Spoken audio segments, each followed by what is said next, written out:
is Got It My Pig versus Suave Jamie. So what Did we you get can your bets actually... in?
Welcome back, everybody. It is Sunday night once again, wherever you are in the world. It is time for the ESFL, the Esports Fight League. Thank you. We have a great tournament continuing today as well. Semi-finals time for our 1v1 tournaments. We're going to have a good time tonight. So thank you for tuning in. It's going to be good. My name's Bailey, and if you've never been here before, welcome. Thank you for joining us. We appreciate it. Long-time fans always returning every Sunday with me and this man, Mr. Bruce Lee Rob. Rob, lovely to have you as always. How are you today? Doing well, Bailey, and happy to be here with you. Hello, everybody. Hope you're having an amazing day, and hope you guys enjoyed UFC 295. It was one of the best cards I've ever seen. And now we're here for some more fights, but virtual fights with some of the best players in the world. 1v1me.com, where you can put your stakes on these fights. It's going to be exciting. Buckle up. It's going to be a bumpy ride. Wow, mate, what a great intro from you there. Good stuff there. Yeah, talk about 295 for a second. We got another Englishman as a champion. So, you know, it's coming home. Best fighter in the world's a guy from like Wigan, mate. So, you know, it's easy peasy. There you go. You finally got someone to root for. It's been a while since Bisping, you know? What about Leon Edwards, you sandwich? Oh, true. The hell, man? I forgot. I don't know how many US champs there are at the moment, but I think there might be. It's not that many. Strickland. Yeah, Strickland. That's true, actually, I suppose. Knocked out. But anyway, right, let's get on with the show today, guys. So, as we said, if you haven't been tuning in, we've been doing a tournament format, 8-man tournament to kick off things before our season starts. After Christmas, we're going to hit you with the first sort of pro season for UFC 5. It's going to be a good time. Before then, we're doing some exhibition shows, different stuff. This has been a great tournament. We've been running with 1v1 me so far. There's 2 8-man tournaments. We are down to 4 men on both sides. Tonight, we'll get down to our final 2, our finalists, and next weekend will be the finals. So let's take a look at the bracket on the Xbox side of things, because that's where we're going to start tonight, and we can also see how things have unfolded so far, Rob. First of all, we started with a great tournament, right? Lovely lineup there. 8 people on either side. So we got Pablo Grips, Gamp, Winter J, obviously Jamie was in the thing, Trixie, Drippy, excuse me, blimey. Jacoby and Dave. Great tournament, but after the first week, we had Got It My Pig take out Pablo Grips. It was now matching up tonight against Suave Jamie, who came through Winter XJ. So great stuff so far in that opening sort of salvo on the Xbox side, Rob. But what did you make of those 2 first matchups there? Between Gamp and Suave Jamie? Yeah.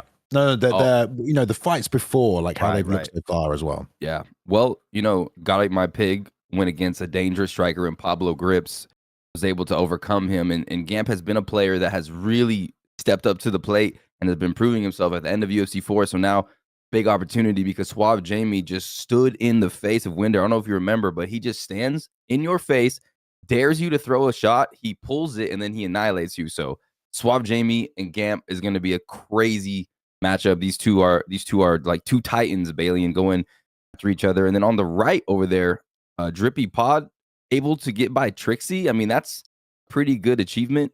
Now, Dirty Dave, you know how he plays. He makes it dirty. That's why his name is Dirty Dave. He'll take you to the ground. He'll make it gritty, Bailey. And so it's going to be a very tough fight between Drippy Pod and Dirty Dave in these semifinals. Very competitive in this tournament so far.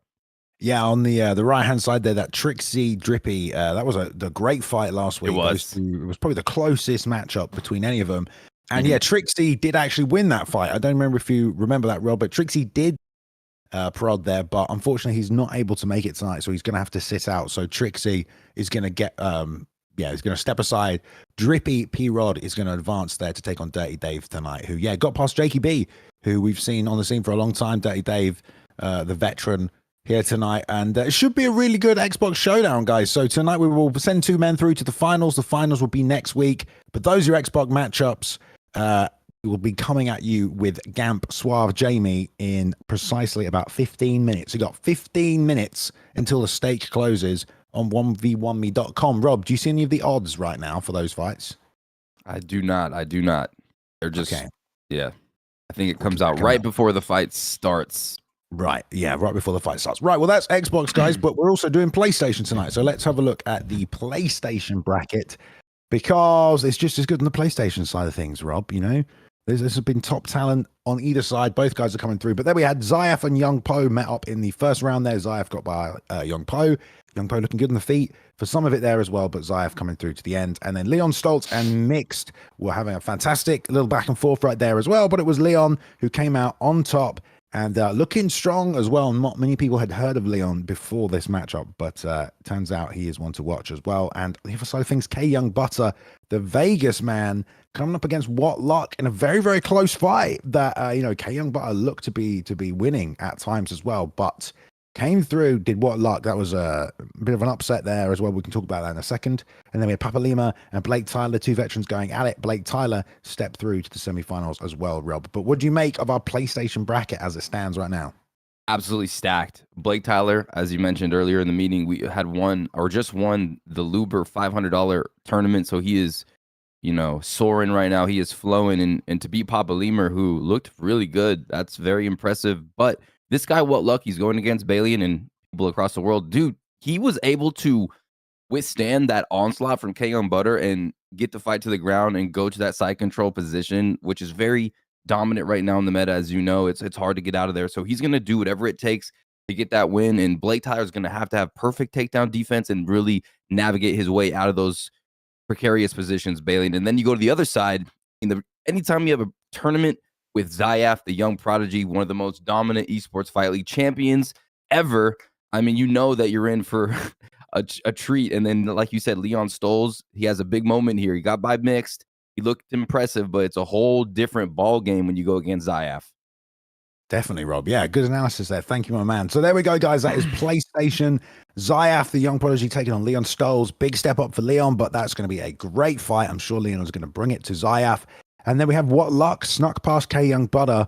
We'll have to do a lot to get past Blake Tylerr tonight, who is probably the favorite now, considering Blake Tylerr just had a showdown with Zyaf last night in the Killer Cup 23.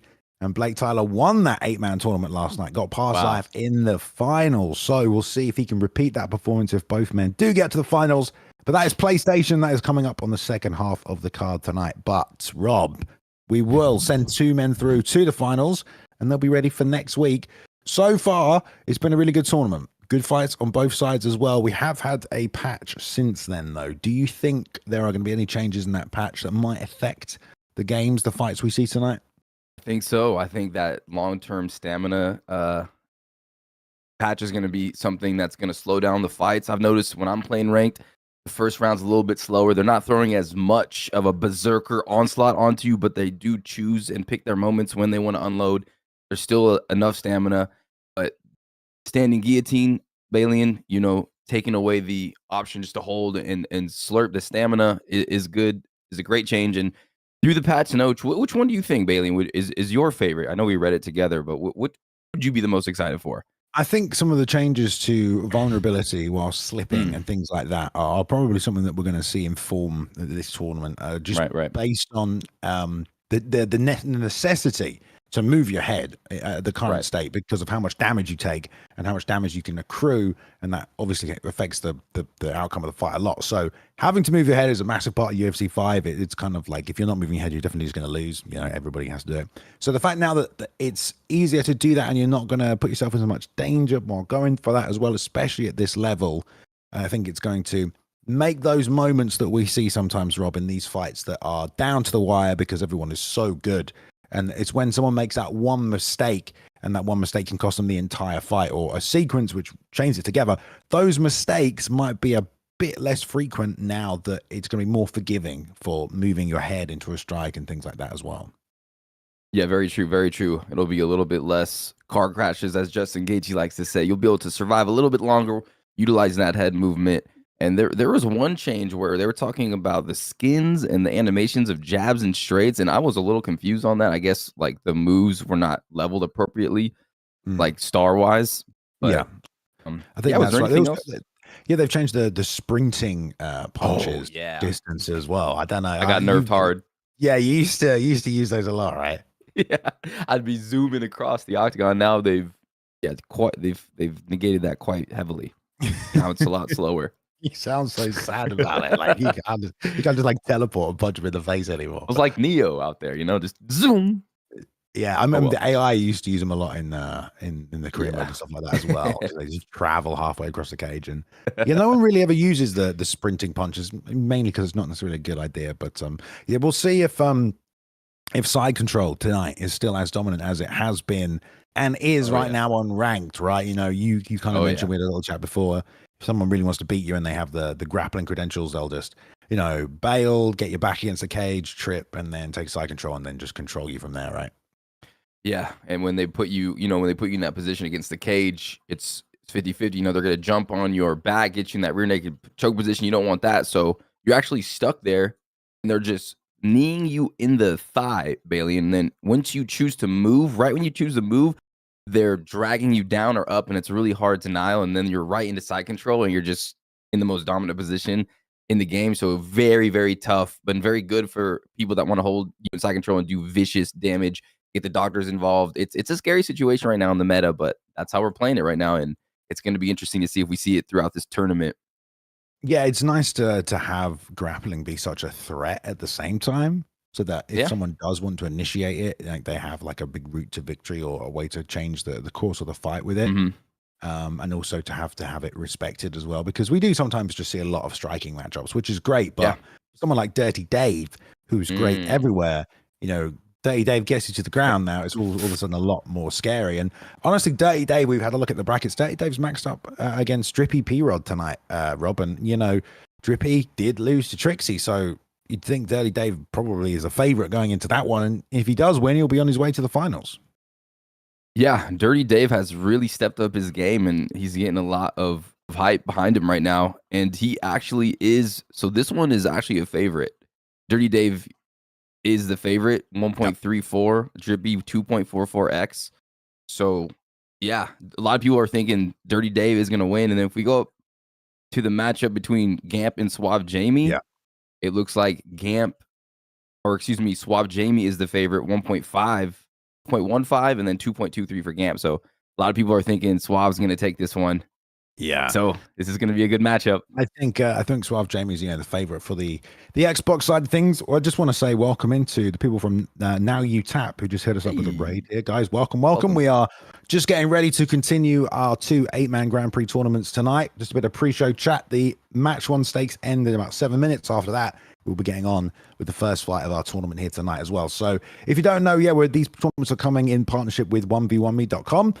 They're a great website where you'll be able to go and play stakes on different esports competitions and events that are happening, including us. So all of them are on there tonight. Rob, yeah? Yeah. Go to 1v1me.com and make sure you just use the code ESFL, and you'll get a piece. We'll get a piece, 10 each. And then you'll actually, if you go in with 10 and you want to put it on, say, Suave Jamie, you'll get a bonus 10. You'll get 20. So it's a pretty interesting website, and I've had personally a lot of fun on it. So I would definitely check it out, and you can watch the fights there. You can watch them here, but they're going to be broadcasted live. It's going to be awesome. yeah, you can watch the fights there as well, which is pretty cool. Yeah. So there you go, 1v1me.com if you guys just want to check it out and see the matchups, the brackets. I think it's just fun. The way they organize it with like the wins and the losses and stuff is Oh, yeah. it's a pretty fun way to catalog everything in just a bit more of an official way as well. So definitely go check it out as well. But welcome in everybody as we get ready for that first fight. Let's just talk about that first fight one more time, Rob, before it does come up tonight. So God Ain't My Pig. We have seen God Ain't My Pig sort of build a cult following in the ESFL, really. You know what I mean? In the chat, not only just because of the outlandish name, but I know God Ain't My Pig has had quite a few sort of surprise wins along the way, but also brings a super well-rounded skill set. Going against Suave Jamie, I'd say it's kind of hard to pinpoint exactly what Suave Jamie is best at because he's good at so many things. But would you say maybe it's his striking game? I would say this year especially, it's his ability. He'll walk towards his opponent and he'll get right into that pocket, and he like baits you to get into like in a striking exchange. And yeah, it's his striking. He's so disgusting with his combinations, his inputs, his pull counters, and when the fight goes to the ground, Bailey, and you know how dangerous he is there as well. But like you said, God Ate My Pig, aka Gamp, someone that late in the UFC 4 cycle, I felt really was starting to make a name for himself, and his ability to throw vicious combinations and put pressure as well on his opponent is why we're talking about him and why he's in the tournament today. So these two colliding in the octagon in a best of 3, I mean, that is some explosive fireworks, and it's going to be absolutely amazing to watch these two go at it and to make adjustments. And I cannot wait, honestly. Yeah, I think what you said about Suave Jamie there as well. Definitely, he's the kind of guy who has a really good understanding of how to do the most damage in the most effective way possible. So if you give him that window of opportunity, he's going to land the most devastating combination that he has. It's going to land fast and accurately, and then you are not going to have much chance of then continuing to survive while he tries and finishes you off. So yes, that's why Suave Jamie has been multiple time champion. And against Gamp tonight, it's going to be a tough fight, but we are about to get into this one, about to get things ready. I know that we also have the picks already, Rob. Should we take a look at the who these men have locked in tonight? Let me have a quick look, if I can find that for you. Yeah, let's do it. I have it here as well. Oh, you do? Okay, so who, Gamp and Suave Jamie, who have they locked in with this evening? Let me just get to the spot where I would just... Okay, so Suave Jamie locked in Brandon Moreno, and Gamp is Patoja. Oh, wow. Okay, right. So we're starting at 125. Brandon Moreno for Suave Jamie. That's gonna be a solid pick. And that's a great pick in this game. But tons of speed. You don't have a ton of power, but you don't really need it. You've got all the durability and recovery in the world, as well as the stamina, as well as some really high level striking moves. You know, like a really high level jab, a really high level overhand, right? Yeah. And they gave Brandon Moreno a front kick last year in UFC 4. He had no front kick, so it was kind of tough keeping people from really pressuring you down that center line. And something I do like about Brandon Moreno too, Bailey, is his submissions are like 94, 95. Oh, yeah. So he has the ability to lock in submissions too when you go to the ground. He's got wrestling, cardio. He's like the ultimate pick. And something else to mention that's sort of interesting is Suave Jamie career, or stakers have one career earnings from what I'm looking at, $4,500 and Gamp $1,400. But yeah, Suave has won over 10K on 1v1 me playing. So this guy is the real deal. Yeah, man, it doesn't get much better than that. I mean, he's doing the thing, I hear. He's out here making a living on this thing. Good for that, man. Yeah, against the Pantoja pick of Gamp, I mean, I don't know who got to pick first. Usually there's a backstage discussion on that one. But yeah, Pantoja's a bit of a solid pick. Got a lot of power, got a lot of submission skills. But I think especially with the changes to the stamina, Rob, well, I wonder if that will come into play, because you know Suave Jamie's also really good at targeting the body, especially with those sort of rear body uppercuts. So I don't know if you've had a chance to play Pantoja, but how do you think that matches up against Moreno? I haven't been able to play him, but I mean he's got striking, right? We saw that fight in real life, so he's gonna be able to compete. He's got some power. I don't really know too much about his model. I need to look into that, but you know, in the hands of Gamp, anything is possible. And we saw Suave Jamie in his last matchup, he lost that second match and was able to come back and make adjustments. So that's what makes these players, you know, phenomenal. And when I go against like the top 100 Bailey and I'm in the flow state and I'm feeling good, it's like the late game adjustments, you know, those round 2, round 3 decisions that they start making, and then they're like, oh my goodness, they start countering you, and these two are some of the best at that. So we're gonna see them computing each other, calculating each other's movesets, and really trying to get the advantage, which is going to be awesome while throwing vicious combinations, you know, because it's UFC 5 and you know they're coming. Block breaking's coming, side control's coming. You better watch out. Bearing that high. Yeah, we'll be interested to see who takes it to the ground first as well. Ooh, as both guys right? definitely play there, but yeah, side control is going to be a bit of a threat here tonight. I do want to see if the patch informs too much of the tournament, but this is all going to be best of 3 as well, guys. So what Rob just said there about the adjustments and everything like that. Obviously, in a best of 3, you're going to get multiple chances to make those adjustments. We aren't ready to start the fight just yet. There's about a minute left to place your stakes if you head to 1v1me.com. But let's have a look, Rob. Let's go to the picking screen because I think we're ready. All right. And we can just sit here and chat and observe a little further as these men get ready to go head to head here. Sounds like a plan. I wish they would go into Pantoja's stats, but yet there's the lock-ins. 34 ping, looking smooth. It's going to be a good matchup. And yeah, that Brandon Moreno pick, crazy. The only person Pantoja's really lost to in the UFC, I think he's got a loss before that, but it was Davison Figueiredo, I believe, was who. Figgy was the meta at 125 for so long now. That division on this game, it is pretty thin, Rob. There's not a lot of picks there. Yeah, you're right. Henry Cejudo. I mean, you will see a couple Mighty Mouses out there, but TJ Dillashaw as well. I don't see too many Figueiredos in ranked right now. I don't see too many people playing Figgy. I don't know if I haven't played enough though. Figgy is great, dude. Brandon Royval is of course in there as well. Some Kai Kara Francis, but yeah, there's not a lot of picks for 125. It really is Moreno all the way when it comes to sort of the meta game. I feel like I would agree. It's tough not to pick Brandon Moreno. He's got all the stats, 4 out of 5 stars. Got the jiu-jitsu, got the striking, and I cannot wait to see Suave Jamie because you know Bailey and those inputs are going to be coming out lightning fast. And the thing that impresses me the most, and I'm trying to work on, is like the ability to throw, get pulled, but still pull the opponent's pull, and then counter the counter. It's unbelievable how many steps ahead these guys are thinking when they're in there. It's very impressive. Yeah. And here we go. Just going in? I just want to say I can't necessarily. I'm having some trouble viewing this right now. I am as well. Yes. I don't know if we can get a refresh on our production end, just a stop-start. As they have started, you guys can see what's going on. Unfortunately, me and Rob can't.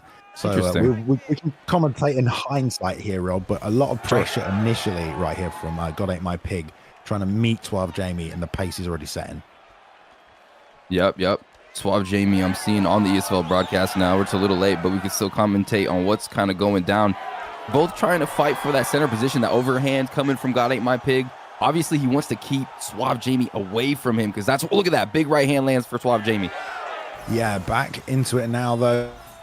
A minute into the round. I think the good news immediately was to get to go ahead. Don't worry, guys. It's always, well, it doesn't always happen. I wouldn't say that, but it has worked. But I do believe that we are missing. Anyway, Rob, let's carry on here as they continue to trade. Right. 3 first in this tournament. Off block damage already down for both men, though. That jab right hand from Jamie always going to be grabbing well. Yeah, beautiful stuff. 2 minutes have already gone by. We're kind of just getting into this fight. Right hand for God Ain't My Pig, throwing a couple hooks. And sometimes it's good just to throw a couple hooks out there because, you know, they're going to lean. And these two are pretty evenly matched early. Hey, nice head kick right Pig. But again, he left his feet standing right in front of Jamie. Took advantage of that. Banged a 3-piece off the block as well. Right hand again. Already a cut for God Ain't My Pig. Jamie with another right hand right there. Slips as he's backing up, but that's not going to keep him in it for too long. Jamie just landing everything, Rob. Another right hand. And this is what Jamie does. He just stands in there and throws fire against fire, and he doesn't get burned. He's always starching his opponent again. Right hand lands flush. God Ain't My Pig is hurt. He's got a cut. Yeah, already having trouble dealing with the pace that Jamie's putting on. Everything Jamie is landing is on the block on him. He is not throwing from outside of range. He's not being able to get backed up out of range, and that block is so beat up already, Rob, and there's only a minute left in the first round.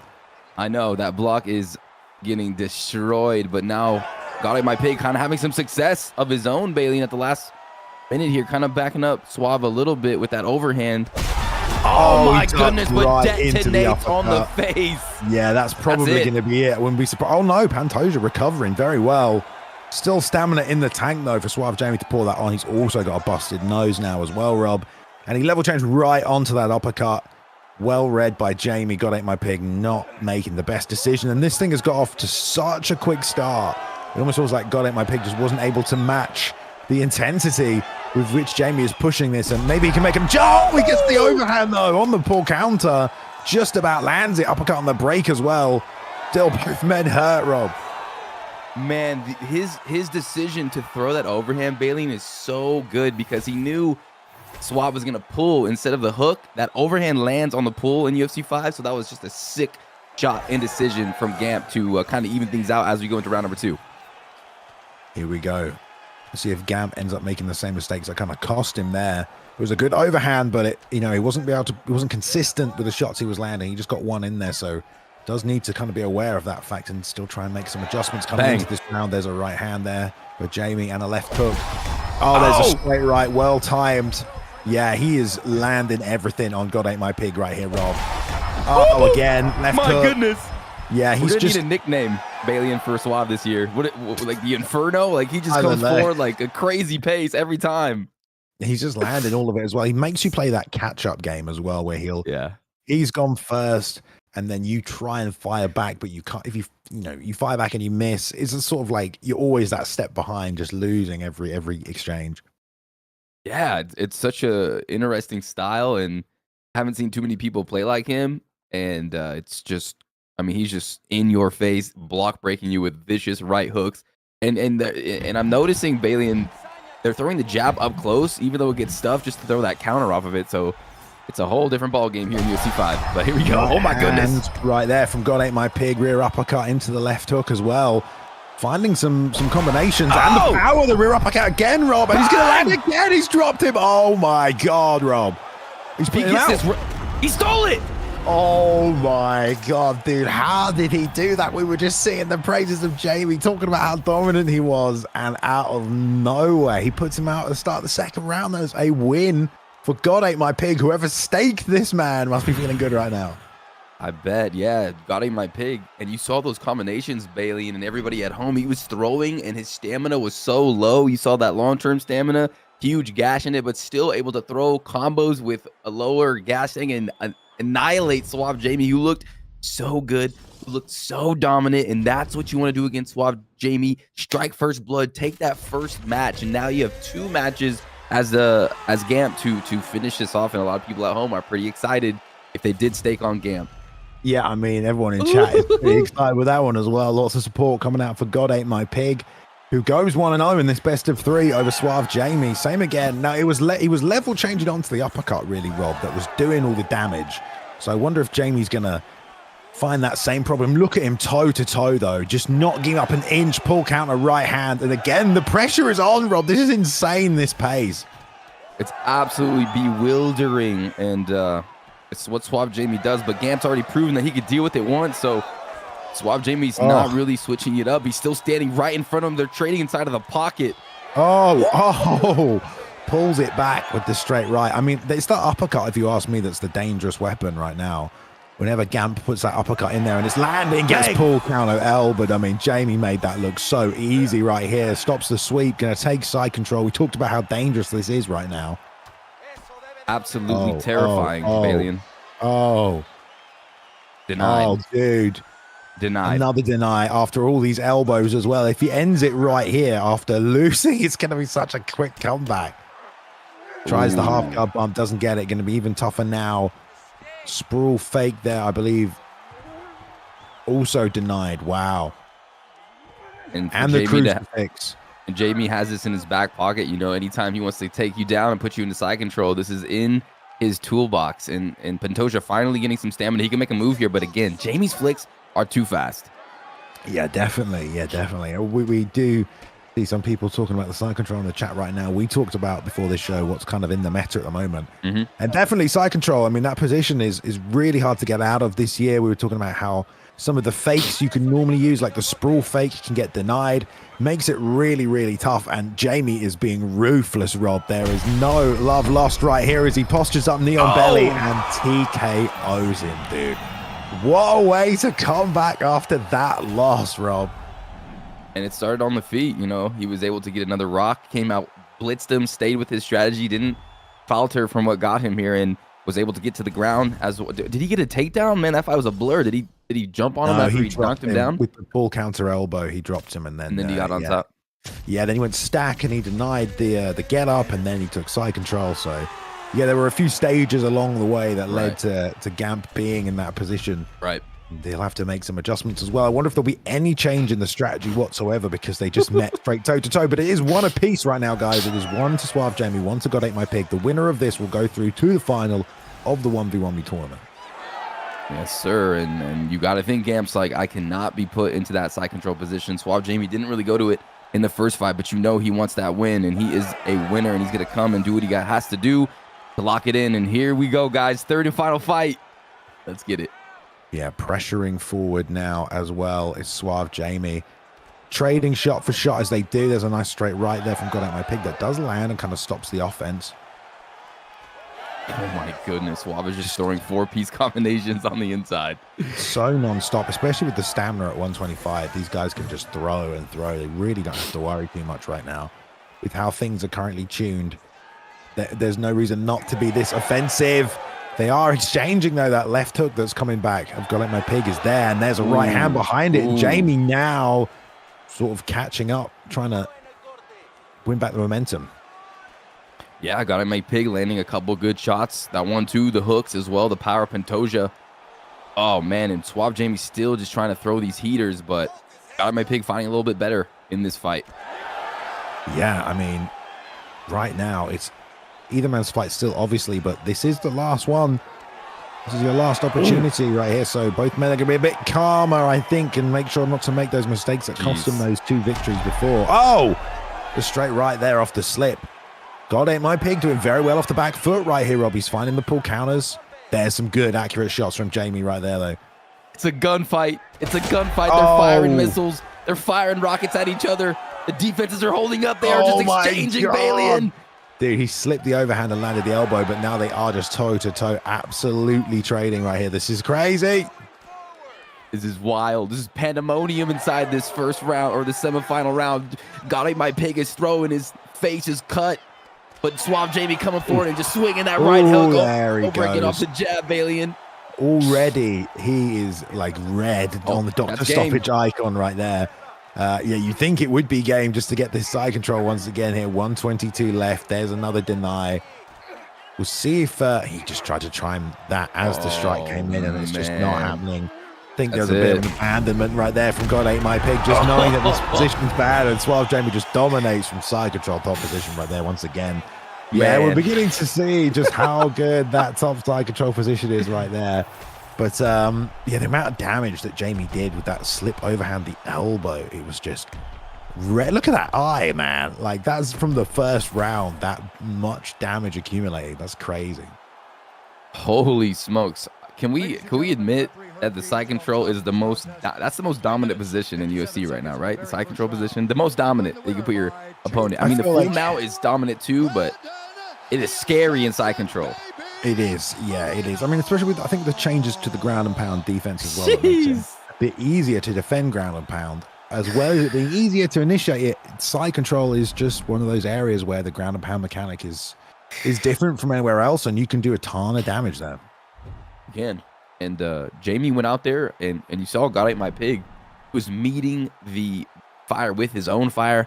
He was meeting force with force, and it was working out. You know, he wasn't letting Suave Jamie push him around. He was throwing and exchanging these aggressive, vicious combinations, and it made it such a awesome fight. I mean, I felt like we were watching the end of Matrix 1 against Agent Smith and Neo, and it was just like they were throwing so fast I couldn't even see the combos, Bailey. And thank gosh you're here to see and repeat them. But wow, what a series! What a series! Yeah, I mean, like 125 is a fun place to start. Obviously, the power still exists in this division, just with loads of stamina and loads of speed. And yeah, man, it was over really quickly. You don't necessarily feel like it would be, but those two running straight through it, and we have 20 minutes before the next fight comes up. So I don't know what we're going to talk about for 20 minutes now, Rob. We'll find something to talk about as well. We can always have Challenge Rob again, if you're down to do that, Rob. Challenge Bay today. Well, I'd have to stream, and I feel like I don't want to run the stream right now. No worries. But like, How if you want about to challenge some? Rob, Yeah, you guys can yeah, come get whooped by me if you'd like. okay, that's not too bad. There, we can figure that out as well. All right, guys. Well, if you want to fight Mr. Rob here for the intermissionary period between this and the next fight, then let it be known in the chat, and we will hook it up. We will send the invites out. Not the plan today, but this is what's going to happen now. Just reading some of your reactions to that one as well, guys. Doctor Stoppage. Yeah, we do run with Doctor Stoppage in these tournaments as well. Side control is the most dominant in UFC history right now. Do you think that's true, Rob? It's the most dominant it has ever been in any of the games. I agree with that 100%. You just saw it right there. If you get put in that position against someone that's high caliber, you ain't getting out, and that fight is over. It's donezo. So yeah, I agree. Yeah, we'll definitely see if there is someone who can kind of get out of it today. Otherwise, that would be a little concerning. I mean, we're looking at ban side control, are we? But you know, things have happened like that before. You know, if it's literally unstoppable, we might have to think about it. Or 5 elbows, that's all you get per round in side control, or something like that. But yeah, you're right. Well, we'll see what happens. Obviously, Suave Jamie's in the finals right now. After this will be Drippy Prod taking on Dirty Dave, and we know Dirty Dave's game plan has always been to try and get that side control. This year around, it's super strong. You know, in different video games, you know, there's obviously different builds, especially in something like an MMO where you have different classes, right? You know, you have like the paladin, the sorcerer, whatever. Like right now, if you're a side control player, you know, your class just got a buff, Rob. Do you know what I mean? Like you just got buffed, right?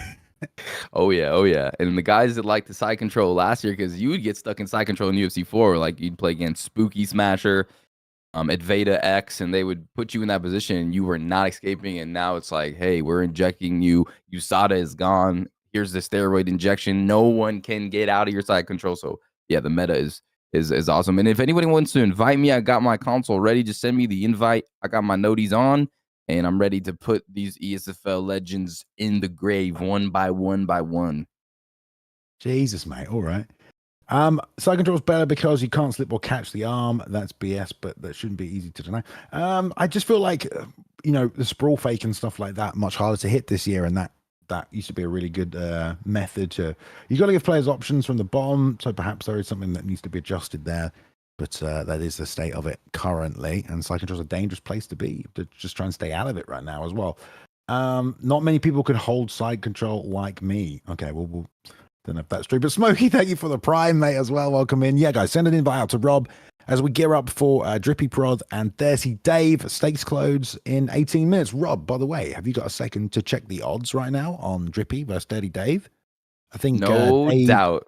Dave is the favorite as Drippy lost last week to Trixie, but has a bye as Trixie cannot make it. Yeah, let me go ahead and check that out. What a lucky break for Drippy Prod getting another attempt here. Okay, so we got Dirty Dave. Dirty Dave is such a big favorite in this fight. Such a huge favorite. 1.28 for Dirty Dave, and then 3.02 for Drippy Prod. So most people have Dirty Dave winning this one. And Dirty Dave in his last 5, he's like 3-1, and Drippy Prod, as you said earlier, lost to Trixie. So you can get a good stake in on Drippy Prod, and if he's able to defeat Dirty Dave, he's gonna have to deal with that side control position though, Bailey, and that's gonna be tough. And yeah, do you remember Drippy Prod? Like, what was? I don't remember too much about that fight. It was a very back and forth, very close fight, and no Drippy. I don't think he was necessarily looking for anything in particular. I have to go back and watch it. Maybe we can get some notes, some updates from last week. But it was a close fight between him and Trixie. I believe they went 1 apiece as well. I think it went to a best of 3 in the end, which was just a testament really to Prod showing up. But Trixie obviously has that experience from the actual live event as well, the Vegas live show, where he got to play against some of the best players. His mom was there, as we always say as well. His mom was cheering him on. So that helps. But unfortunately, he can't make it tonight. So yeah, it will be interesting what Drippy does to try and handle Dirty Dave. Do we have the picks there, Rob, as well? That's something to talk about also. We do. It's going to be Demetrius Johnson for Dirty Dave, and then Brandon Moreno again for Drippy Prod. So what do you think about Dirty Dave's Johnson pick here? Yeah, DJ, Ooh. man. We do not see DJ every single day, do we? I mean, he is No, you don't. fantastic, has that speed. We usually see DJ at 135, don't we? I think people would just want to really take advantage of that speed and footwork advantage you get on DJ. But yeah, I mean, he's got a great wrestling game on top as well and great takedowns. So that is really going to help Dirty Dave to try and get that top position, get that side control. I wonder who got to pick first in that one, because Drippy goes with Brandon Moreno, who's like the sensible pick, the meta pick of this weight class. Yeah, that's interesting. They give you like a list of fighters that you could choose from, and I'm not really sure how it works. Like if you get to pick first, I don't think there's any mirror matches, but super cool to see. And this whole idea of 1v1 me is very, very slick and intriguing. And yeah, Moreno's going to be interesting. And Dirty Dave with Demetrius Johnson, one thing that to rely on as well, Balian, is that hand speed. I think it's like a 99 or a 98, and he could throw those combos together so viciously, so fast, but the power's not there. But sometimes it doesn't matter. You know, you land a couple good punches in a row in UFC 5 and you're dropping somebody. You're dropping them. Yeah, man, definitely. Yeah, it's a really good point as well. Have you got any challenges coming in, or no? Everybody's afraid. Balian, no challenges, unfortunately. We've got 15 minutes right there, guys. So if you want to chat it up. Yeah, if you want to get in touch with Boiler in the chat there, you can do. And you can fight Rob right now, in between right now. We'll do it on stream. Oh. Wow. Apparently, we've just been told, Rob, if anyone can get a fight together and gives a stream to Boiler, we'll commentate it. So if you want to fight your best mate, raffle begins right now. We've got about 14 minutes before we jump on with it. So there we go. People asking in the chat, are these money fights? Devlin, right now we are in the middle of our 8-man 1v1 tournament. Let's go back to the brackets. Let's just double check the brackets up there. We'll throw them both up for the people who weren't here at the start of the stream. But right now we are doing Xbox. So last week we had our 8-man tournament. It started.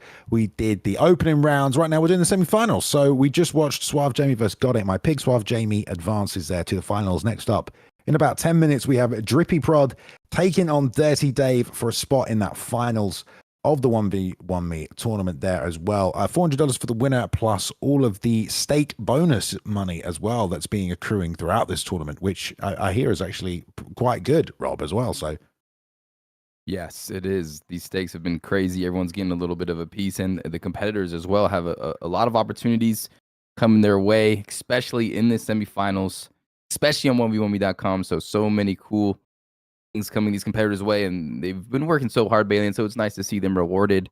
But I cannot wait to see a name in that golden square and to see our first ever world. So once they win this tournament, Bailey, are they the world champ of the Esports Fight League going into the season?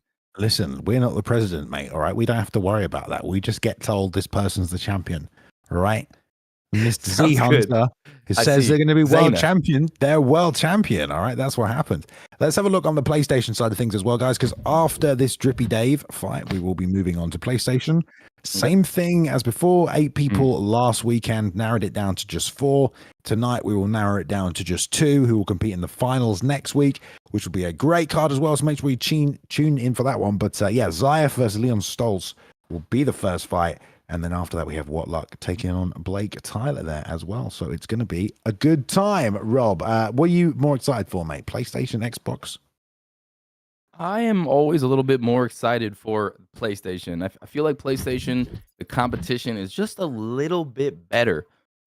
Maybe not like in the very upper echelon, Bailey, in like the top 10. It's probably similar, but I feel like if you jumped on PS5 and you went through like the top 1,000 gauntlet, it's tougher than Xbox. What do you think about that? Yeah, man. You know, I guess Xbox just sucks is what you're saying, Rob. So that's fine, I guess, dude, you know, but we've just got confirmation in the back as well from Mr. Zaymer, the president. Ooh. This won't determine season 1 champions, but we're going to try and have the winner of each console fight each other in a super fight. What? Xbox versus PlayStation. Look at that, mate. Oh my goodness. That sounds like a treat. All right, we have a fight, guys. We have a fight. Who is this? Let's this go. Is Groovy Rooster fighting. I don't know who this is. Game Bender. Okay, there we go. Like the style bender, but he's a game bender. I like it. Okay. They've never fought before. Look, 0-0. Game bender is level 89. Rob, what level are you right now, mate? I'm like 66, and he's gonna pick. I knew it. Bruce Lee. This guy's he's a Bruce Lee main game bender. So pretty much I've seen him play. Is Bruce Lee very good? I'm level like 66. It's kind of pink. It's looking pretty good. Groovy Rooster locking in Yair Rodriguez. Here we go. We got a fight, guys. From Bruce Lee. This is going to be a crazy fight right now. Okay, right. Well, Rooster and Game Bender are going to keep us entertained. Lots of reputation and pride on the line for this one. I wonder if all of a sudden, Rob, they've both become very nervous on this stage. Oh. He grabs him and they clinch immediately. And I played Bruce Lee the other day against Calvin Cater, and I was doing really good until he started pressuring me with his boxing, and then I got swarmed. Sounds like this every fight. Oh, fucking head kick already rocks him there. Whoa! And the flying knee. Like that from Groovy Rooster. He was doing that stiff arm retreat as well at some points, which is definitely. How do you feel about that stiff arm retreat, Rob? I need to use it more. I don't utilize that enough. It's great. You know, it just takes a little bit of your short-term stamina away, and it just allows you to get out of that pocket. And I've also been developing like just using the left stick and not holding block. It's great to get out of the way too. So a lot of options in UFC. Yeah, 5. I mean, you have to use that retreat pretty wisely, otherwise you'll end up with no stamina, and then you're still being pressured, and then you don't have any stamina even less, so it's bad. But this is a fun little matchup so far. Game Bender definitely trying to box a little with Mr. Bruce Lee. Landing some nice side kicks, as both gentlemen know. There's a left hand. Yeah, Bruce Lee's got that really nice backhand. He can throw that double jab, which is really fast. You can kind of combo off of it, but definitely want to stay at range with Bruce Lee and utilize his kicks, his teeps. Against Yair Rodriguez. That's an interesting fight. This is Yair coming to knock out another martial arts legend. That's a great point, actually. He knocked out BJ Penn, now he wants to knock out, Bruce Lee. How dare he? Lots of pressure, though, already. This is a fun little fight, I tell you. Straight left. We've got some fun picks coming up tonight. I believe Zyaf has locked in Jack Hermanson. Oh, a head kick from Game Bender and a lead uppercut. I like that. And then a lead hook straight. Good work. And another one. And he is all over him right now, just comboing beautifully. Game Bender in control, still trying to recover his head health. Groovy's still standing in the pocket, though, a little crazy, but still throwing exchanges. This is a crazy little fight right now between these two. We've got 9 minutes until the stakes for match 2 ends, guys. Then we'll be going into that fight as we're moving through our 8-man tournaments this evening. If you're just joining us, in partnership with 1v1, lead hook straight again from Game Bender. He's doing a good job pressuring with that. What would you do if you're Rooster here, Rob, man? You got to slip that straight? You got to slip the straight, but it's always interesting, always completely out of stamina. You got to slip, you got to go with your reads, but it's all up to Game Bender. Will he counter your read? Will he anticipate you to slip? And then it gets real nerve-wracking in there, but yeah. I really like that from Groovy. He went jab to the body, jab to the head. Then he fired the 1-2. Then he did the jumpy switch kick. It's a nice mix-up. That was a nice lead question mark kick as well. Slightly delayed. I like that. Both these guys are good, Rob. They've got a lot of weapons in their toolbox. There's a nice head kick, though. Kind of fake that one out and to the body. I need to play Yair Rodriguez more. I don't know why I don't. I look at 145. I'm like, I'm going to play Zabit. I'm like, Yair is right here. Why are we playing Zabit? Zabit's pretty good. I mean, I haven't used him in 4, but I would think. I'm surprised he's even in the game. I didn't even know he was in the UFC anymore. It's been like 4 years. Look, some people can be in the game and not be in the UFC, and some people can't. That's true. Rob, okay, it's a very Kimbo Slice. Very simple science. But my goodness, they're kickboxing out there, and I know this is exciting you, Bailey, because this is the kind of fight that you like: distance, space, tactics. No, I like a fight that's really slow paced and really realistic. That's what I like, Yep. Where you only throw 20 strikes around, Have you tried simulation mode, Bailey? I do like simulation mode, but I would like to do maybe a tournament with plus like 50% stamina loss or something, Ooh. Maybe like plus 70% stamina loss, where everyone has to be really careful, You flurry once per round. They gotta give you those mods. They gotta let you mod it up. Ooh, head kick. You don't even need to. You could use the sliders and change that out. That was a lovely head kick. Still has the stun as well there. Really taking a lot of damage off the back foot. Pressure boxing from Game Bender's been great, but nice. Got some head movement on the defense. There's that lead hook straight. Rolled into that one. He's all over him right now. Game Bender's landing very accurately with these kicks. Ooh, that was a nice slide back into range to throw up the head kick. That was really nice right there. Bruce has got to do something. This is when, your opponent has all the momentum. They're landing and hurting you everything they do, and now you're on the back foot. And every time you try and throw, you're just getting tagged, man. This is where Rooster's at right now. He wants to throw, but every time he moves, he's getting hit. I've been there multiple times. It just feels like you can't do anything, Bailey, and it's so true. You're just in this position of like retreat, and missiles are coming at your face, and you can't dodge them. It's just a tough spot to be in. What do you do here? Takedown, front kick? What do you do here? Yeah, takedown is usually what I would do, to be honest. I mean, like, screw this, let's take this blade down. But that's a nice lead leg animation, that is. You can throw a few teeps, create some space, and then I would be trying to slip and land some stuff. Wow, look at that from Game Bender. That tornado kick, Bailey? Yeah, tornado 360 roundhouse. That's a big whiff on the turning side kick as well. But again, we appreciate the flair that this fight has been presented with. Bang. But Rooster's just staying there. I mean, he's lost the retreat. That elbow saves him, but he is just taking all of these shots here, Rob. Cannot stay away from the fists of Game Bender. There it is again. And he's landing those head kicks with max damage on that block that's already kind of deteriorated from the hands. Game Bender looking real good here. You're seeing so many injuries. The nose is broken. Bang, bang, down he goes. Game Bender in control. Watch out! Yeah, all he has to do is hold high block as well, because everything's just going up high from Groovy. There's not really a threat anywhere else. He can just block and then throw back. Tough spot to be, and there you go once again. Blocks and throws back and knocks him down. Game Bender not going to the ground. That's a nice left hook knockout right there. That was a nice little back and forth. Got to appreciate that from both lads. An exciting exchange. An exciting exchange. Great work, guys. Putting on a show. Our boys in the chat and for us. That was high level kickboxing with Bruce Lee. Yes, indeed. All right, well, we've only got 4 minutes now until the fight's going to start. So let's get ourselves ready. Thank you to those two. That would be a fun matchup. That's a fun fancy matchup, that is, isn't it? Wouldn't you love to see that? Bruce Lee versus Yair Rodriguez in Mexico City at altitude. Can you imagine how many people would watch that? I think anyone would watch. Yeah, Bruce Lee. I feel like if we ever learn to clone people, that's one of the first guys. One of the first guys. We're going to bring back Bruce Lee, and we're going to put him in the UFC and just see if he wins. And I'll be supporting that. And we'll have a couple woolly mammoths at the entrance.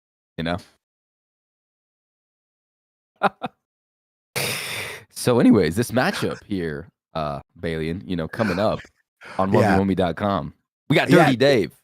We do have Dirty Dave, and we have Drippy Prod right here as well. So, we've been talking this up and down as we've been getting ready for it. We did have the picks locked in at Demetrius Johnson for Dirty Dave, and then Brandon Moreno for Drippy Prod. So we've seen Moreno already be successful tonight. You mentioned the submission game, as well as the boxing offense, the output, the durability that you get with Moreno as well. Going up against DJ, though, I mean, there are no weaknesses in the game of DJ. He can match the submissions. He has good kicks as well, but Dirty Dave is mainly going to be looking for that takedown. 100%. And his striking is pretty nasty as well. To get to the ground, he'll make you think about the striking, then he'll take you down. And Bailey, literally on the website, 1v1me, cannot stake on Dirty Dave. It's done. There's so many people betting on Dirty Dave that it's sold out. So huge, one of the biggest favorites that we've had leading up to an event. So, if you want to, take a risk on Drippy Prod, throw a little to get a lot. It could be a good opportunity. He is Moreno, and Drippy's got some skills. Can you imagine it would be a Cinderella story, Bailey, if he gets this win? I mean, that is pretty cool that and that many people have put a stake down on old Dirty Dave. The website's like, nah, no more. Sorry. It's just like, okay, we like to see it. Well, if Dirty Dave wins, then Rob, he's going to get himself a nice little pocket full of change, which is good for Dirty Dave. But a lot of people obviously counting Drippy out here because he did lose in the first round to Trixie. It was a close fight, but he did lose to Trixie. He is now here. Rob, if that was you, mate, would you think you'd be more motivated in this situation? Do you think you'd have nothing to lose? How would that affect how you're going to fight in this one?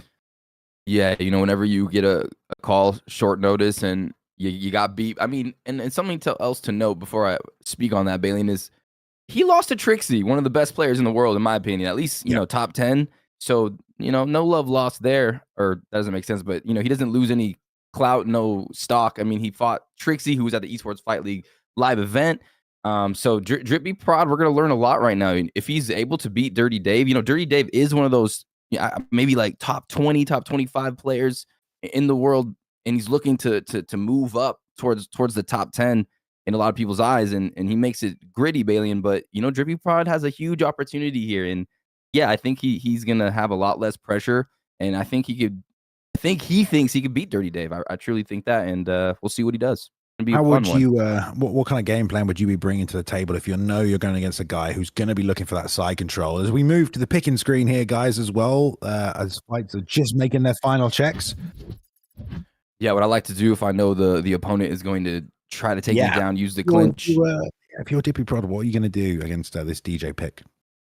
So you come in, you take control of the center of the octagon, you start throwing your combinations, you back up the wrestler, and then you use that movement, the left stick, to come in and out, bait step that takedown, and really worry about that clinch, because one of those is coming, but still you got to be confident and aggressive and still throw out your offense and don't be passive and just put a lot of pressure on your opponent, in my opinion, and use that footwork to stay out of range, side steps, back steps, lunges.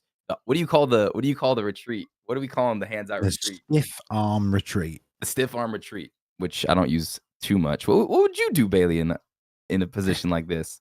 Spam teep kicks to the body and then hope he level changes onto a knee. I like that.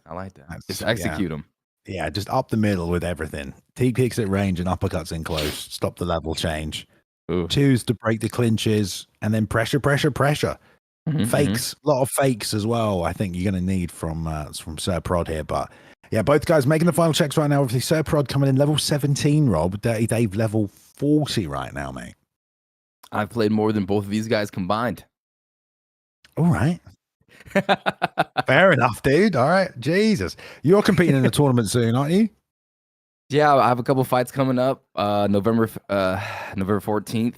So it's going to be pretty cool. I've been training hard. So I'll be in with these guys. What I'm a little nervous about though, Bailey, and I can't lie, as they lock in their picks here. Dirty Dave versus Sir Prod. I could potentially be matched up with Suave Jamie, so that's a little scary. Good experience for you there, dude. I'm training hard, but here we go. Beast mode in chat says he's level 113. Whoa! All right, here we go, guys. Nice. Semi-finals of the ESFL 1v1 Me Xbox Grand Prix right here. We have Dirty Dave in the blue corner, Demetrius Johnson, Prod, a.k.a. Drippy Prod, in the red corner, Brandon Moreno. They're off to a fast start already, Rob. Yeah, they are. You've seen Sir Prod just winging combinations, that left hook coming after the jab, trying to keep this guy off of him. Already looking a little, maybe rushed, but coming down a bit. Dirty Dave just tagging him with that speed. Good work with the jab from Dirty Dave right there, tripling, doubling up on it, using it to close the distance as well, put something in his face. From there, he just walks into range and gets met by the lead hook straight of Prod, already faking the level change. Right hand over the top. That's nice work as well. Nice body shots, Bailey, and by Sir Prod. Just left hooks to the body, and he's clipping them here. Yeah, well done there. Dirty Dave is not backing off once he gets tagged. He is staying in front of him, which is good, but also, he's going to rely on that block a lot and will take a lot of damage if he doesn't move his feet. Lovely timing on that, Rob. That was quick. That was quick, and that's what you want to see if you put a stake on Dirty Dave. Him getting the takedown early with 3 minutes left to Bailey and hopping over to half guard. He has to defend this side control position. What is going on? In sprawl, as they both tried to transition at the same time. There's a fake there from the bottom from Prod, trying to obviously set this up. We'll see if he just waits. He actually went for the side control sweep, doesn't get it right there as well. Defends the backside transition though, so all is not lost here. It just depends what Dirty Dave wants to do. If he does get the backside, then he can start hitting the side control game and things will get very dangerous, but he's got the gap. Nice timing. That was cool. He kind of used the side control, or that when he grabbed the leg, he faked that and was building GA, Bailey. And that was really, really nice by Sir Prod. And you're seeing Sir Prod looking confident in this fight. He's coming out, landing the vicious body shots, landing on Dirty Dave, able to get back to his feet, and that's a huge success moment for Sir Prod. Yeah, I really love those body uppercuts that Prod's mixing within the combinations as well. There's another one right there. Dirty Dave doing a good job checking some of this offense though, and he's landed big. He's also cut Sir Prod. One thing Brandon Moreno isn't great at is that cut resistance stat. And he's cut the man above his right eyebrow right now as well. In the first round, that's going to build up some damage on that side, the left-hand side, where he's dealing with that jab as well, which is not going to be fun. But definitely these guys have had a back and forth first round, not the same amount of damage that's being inflicted in our first fight tonight. Oh, love the fake lead leg into the rear body kick. Just adds distance and damage to that. There's the teep up there that we talked about. Another uppercut to the body, which also is going to stop that level change.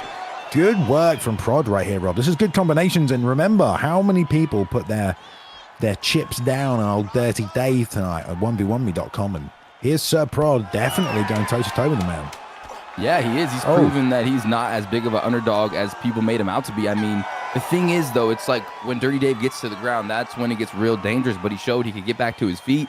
He's showing the ability to stand his ground, put pressure, and throw vicious offense and without fear on Dirty Dave. So I think round one goes to the underdog here.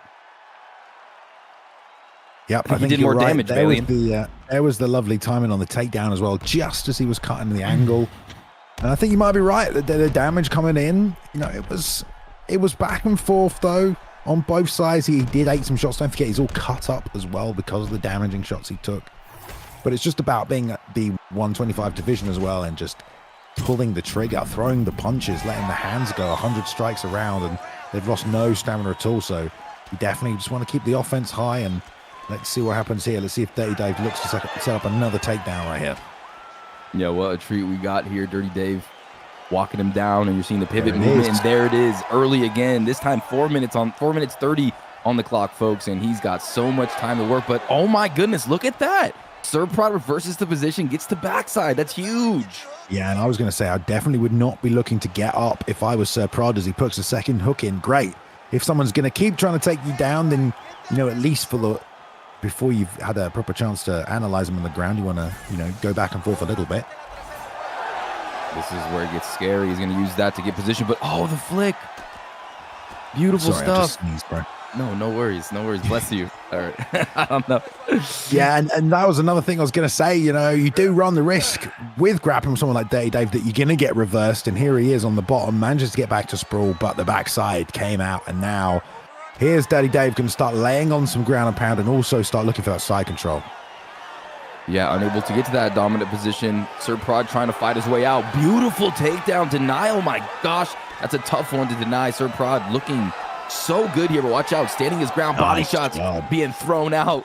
Look at the right eye on Sir Prod. He's been receiving some of that damage from Dirty Dave as Dirty Dave walks forward and these two collide. All that lead hook of Dirty Dave. He's leading so much with it. He's landing it on that cut eye, and it's doing massive damage right now. Prod's got to be careful, man. He cannot take these shots. One lead hook uppercut, and he's going down. So he has to really mind his P's and Q's. And still continuing to trade. There's the lead uppercut that lands right up the middle as well. Takedown. And the ankle pick. Dude, I tell you what, Dirty Dave's first takedown was right after a pivot. And it was so well timed, it just completely caught Prod off guard. And that one as well, Rob, as he was throwing a strike. Great timing on the ankle pick. But once again, he's back to sprawl. Superb timing. And again, you're seeing Sir Prod kind of using that grab to try to get GA. But this time, Dirty Dave able to swivel over and end up on top. 1:20 left. And Sir Prod trying to find his way back into this raw position, but still not out of the woods yet. Stuck underneath Dirty Dave. Yeah, keeps going back to that sprawl position and now faking and going to get the get up. Wow, nice. Man. Like, I'm impressed with Sir Prod's ability to just get out of these bad positions. He's also bringing like a new style to it. Wow. Denies the drag down. Sir Prod tonight, guys, ready to counter this wrestling offense from Dirty Dave. And this is what we talk about all the time in the ESFL. We need to be careful because someone's getting knocked out, but guys who can't defend the takedown or defend these grappling exchanges, and sometimes it's not a case of being exposed, but people will test you there, and Prod is absolutely passing that test right now tonight. With flying colors. I mean, he denied that huge takedown, and then he denied that turning back takedown. That's really hard to do. I'm training those all the time, and let me tell you, those are hard to deny. And Sir Prod is here. I mean, this is an even fight. He's able to get to his feet. He's throwing vicious combinations. Of course, I think Dirty Dave took that round, but he's not able to get to his dominant positions, unable to get to the mount, unable to get to the side control Balian, and that's causing some issues, as you see in the replay. Some big shots from Moreno. Sir Prod is here. Yeah, man, really, really good round from Prod. Definitely not what people expected, I think, right there. Lots of forward pressure still coming out there from Dirty Dave. He did a lot of damage with the left hook, did Dirty Dave, and he's taken a lot on that right side. but the recovery stat is pretty high on Brandon Moreno as well. Outlanding there as well. We were pushing this narrative that Prod's doing great, and he is, but Dirty Dave is definitely maybe even winning this fight, Rob. You know, it's just surprising based on how the odds were. Oh, there's the uppercut, and another one on the way down. That's almost going to be enough. Is he going to pass the side control? No. Well done, which is now a massive part of the meta, Rob, is you have to deny the side control. Transition from sprawl, because if he gets there, it can already be over. And there he goes, denies it, and the sweep, as he said. Yeah, you know, obviously, Dirty Dave is probably winning these rounds when he brings up the stats. He's got more significant strikes and the takedowns. But it's just it's an interesting storyline because of how, you know, much of an underdog Sir Prod is, and he's really doing so well. Look at this side control position, 3 minutes and 40 seconds left, and look at this. This is insane. Sir Prod is on top. I mean, Dirty Dave was just hammering that cut, just trying to do as much damage as possible, and then he tried a sneaky, full guard return, but Prod denied it, took advantage, took side control, and now is in full mount right here. Getting his own back, beating up the cut as well. Some good ground and pound. Nice slip by Dirty Dave. Beautiful. Can he get this right? Deny. No, but gives him his back. And now Sir Prod just throwing backhands. Oh, he gets him back in that position. He's struggling, Look at the Bailey. struggle. He's struggling. Great job. Sir Prod comes out on top, though. Holds mount. Knows his cut as well. Halfway through this final round, so I don't think the cut's going to play into it at this point, other than the damage it's going to cause. But this is a great way to end out strong. But the question is, Rob, has Prod done enough to win this fight, even if he wins this round? Yeah, that is very, very tough because most likely he probably lost those two, and on the ground the time is not in his favor. And you tell he's trying to maneuver into a dominant position, but Dirty Dave doing well, denies that stacked guard, and now Dirty Dave's going to use that to sweep. Great work. He's going to go to sprawl again here. Gets denied this time. Stripped down, full mount. We'll see if he attacks the submission maybe as well. But didn't he just get dropped this round as well, Rob? I know Dirty Dave dropped Prod all over the place. I don't know if it was this round or last round, but the ground and pound as well. And although we've been praising Prod, you do have to look at Dirty Dave in this one, who has managed to survive, be consistent, get his own damage off, now control from top position. And I think maybe on the way to a judge's decision here with just a minute left. For sure, fighting a very dangerous, well-trained gamer in Sir Prod, and still finding his rhythm in beautiful deny on top. Round number 3, where you want to be. That sweep crucially, and now 30 seconds left. Looks like he's going to cruise right to a judge's decision. But these judges in EA Sports UFC 5, just like in the real life, you never know. Oh, beautiful job, Kimura here. Great job with the top position now. Don't think he's got time to sink it in. Draining the stamina with the struggle is Dirty Dave, which was well done. And some ground and pound from here, but we are going to hit the judges' scorecards, Rob. And this is the first of the best of 3 between these two guys. So we'll see how this plays out and who gets the first point in the best of 3, Rob. But are you leaning towards Dirty Dave as well? Nice replays. No, I'm not really sure, honestly. I think that Sir Prod had won a couple of those, maybe round number 1. I thought he did a little bit more damage, but yeah, I think it's going to be 29-28. Dirty Dave, if I had to guess. Okay, we're about to find out. About to see. Imagine if he steals it. Says Mr. Bruce Lee, Rob. All 3 judges score this contest 30-27. 30-27. Like I said, I think Dave won every single round. There we go. 30-27. I mean, like we kept giving props to that man there, Rod, but P-Rod. That is his name. But there you go. Dirty Dave coming out on top with the decision, and they will run this back for round number 2. I mean, at this point, if you're P-Rod, what kind of adjustments can you make here, Rob? I mean, you stopped the takedown, but it still wasn't enough. You got tagged on the feet against the prolonged combinations that he was bringing with that Demetrius Johnson pick. It's hard to know what adjustments to make. Yeah, I would, if I was Sir Prod, I would just, not get down on myself. I would say, man, I competed really good. I made really good decisions on my takedown defense. I got up multiple times. I would just stay confident and keep building and trying to adjust as best I can. And I don't know what kind of advice I could give him, but he fought really good. Both guys fought really well. It was pretty close. It's just Dirty Dave able to stay really focused. His mental fortitude is very tight, and, just found himself on top in these crucial moments. But yeah, Sir Prod, just keep doing what you got to do. All right, well, here we go. Second fight between these two. That long body kick as well we saw coming out. Some good uppercuts from Prod, but Dirty Dave is good at sort of rolling with the momentum and then finding a home for especially that left hook. I would feel like Prod should try and counter that a little bit when he feels like it's coming to pull. The duck under, good right hand work right there as well from Dirty Dave. Landed a bunch of times with that hook, lead uppercut overhand as well, trying to really do some damage early. Nice head kick though. Very, very nice head kick. And sometimes when you go against someone and you're the underdog and you do so well and you still lose, it can take a huge toll on you mentally. There's the ankle pick that was too far away, and you saw Sir Prod immediately like throw a knee up a little late. Straight uppercut. Good work there as well. These uppercuts, Bailey, are fierce. Yeah, we've seen a lot of them tonight as well from some Sir Prod. He's been going to the body with them as well. Obviously, they're going to deter the level changes, which were really nicely timed for Dave. I mean, we said it in that first matchup, but those takedowns he hit were really well done. This is some good boxing, though. We see the distance management a little bit better from Prod this time as well. Kind of maintaining an awareness that, okay, the takedown might be coming at any point and stay outside of double leg range. And he's really doing a good job of like throwing vicious uppercuts and really just daring Dirty Dave to come in and take him down. He's like, if you want to take me down, you're going to run into like 3 different things. You better watch out. Dirty Dave having a little trouble getting on the inside. Yeah, it's also that thing as well where Dirty Dave is standing right in front of him every single time. There again, such good timing on these level changes, man. He just sneaks them in and they're so hard to read. But yeah, I feel like Prod was doing a great job taking advantage of Dirty Dave and the fact that Dirty Dave is walking him down and also just standing in front of him and taking all those shots on the block. But it was all to lead and set up for this takedown, which Dirty Dave now has only a minute and a half to control with, though. Yeah, he's got time, gets those denials, going ahead, posture up, has the stamina advantage, so he's able to get right on over to that half guard position, and just Dirty Dave on top is never a good thing, and right now he's controlling him with these flicks. Hammering away right here, side saddle taken now from Dirty Dave. And worst case scenario, almost. I guess the only thing good about it is that there's not that much time left on the clock, but he does get the backside. Now going to hunt the rear naked choke though, Rob. And has the stam advantage, Bay. He's got a fake from the bottom. Sir Prod's got a fake. There's the fake. Good job. Ooh, this is a battle.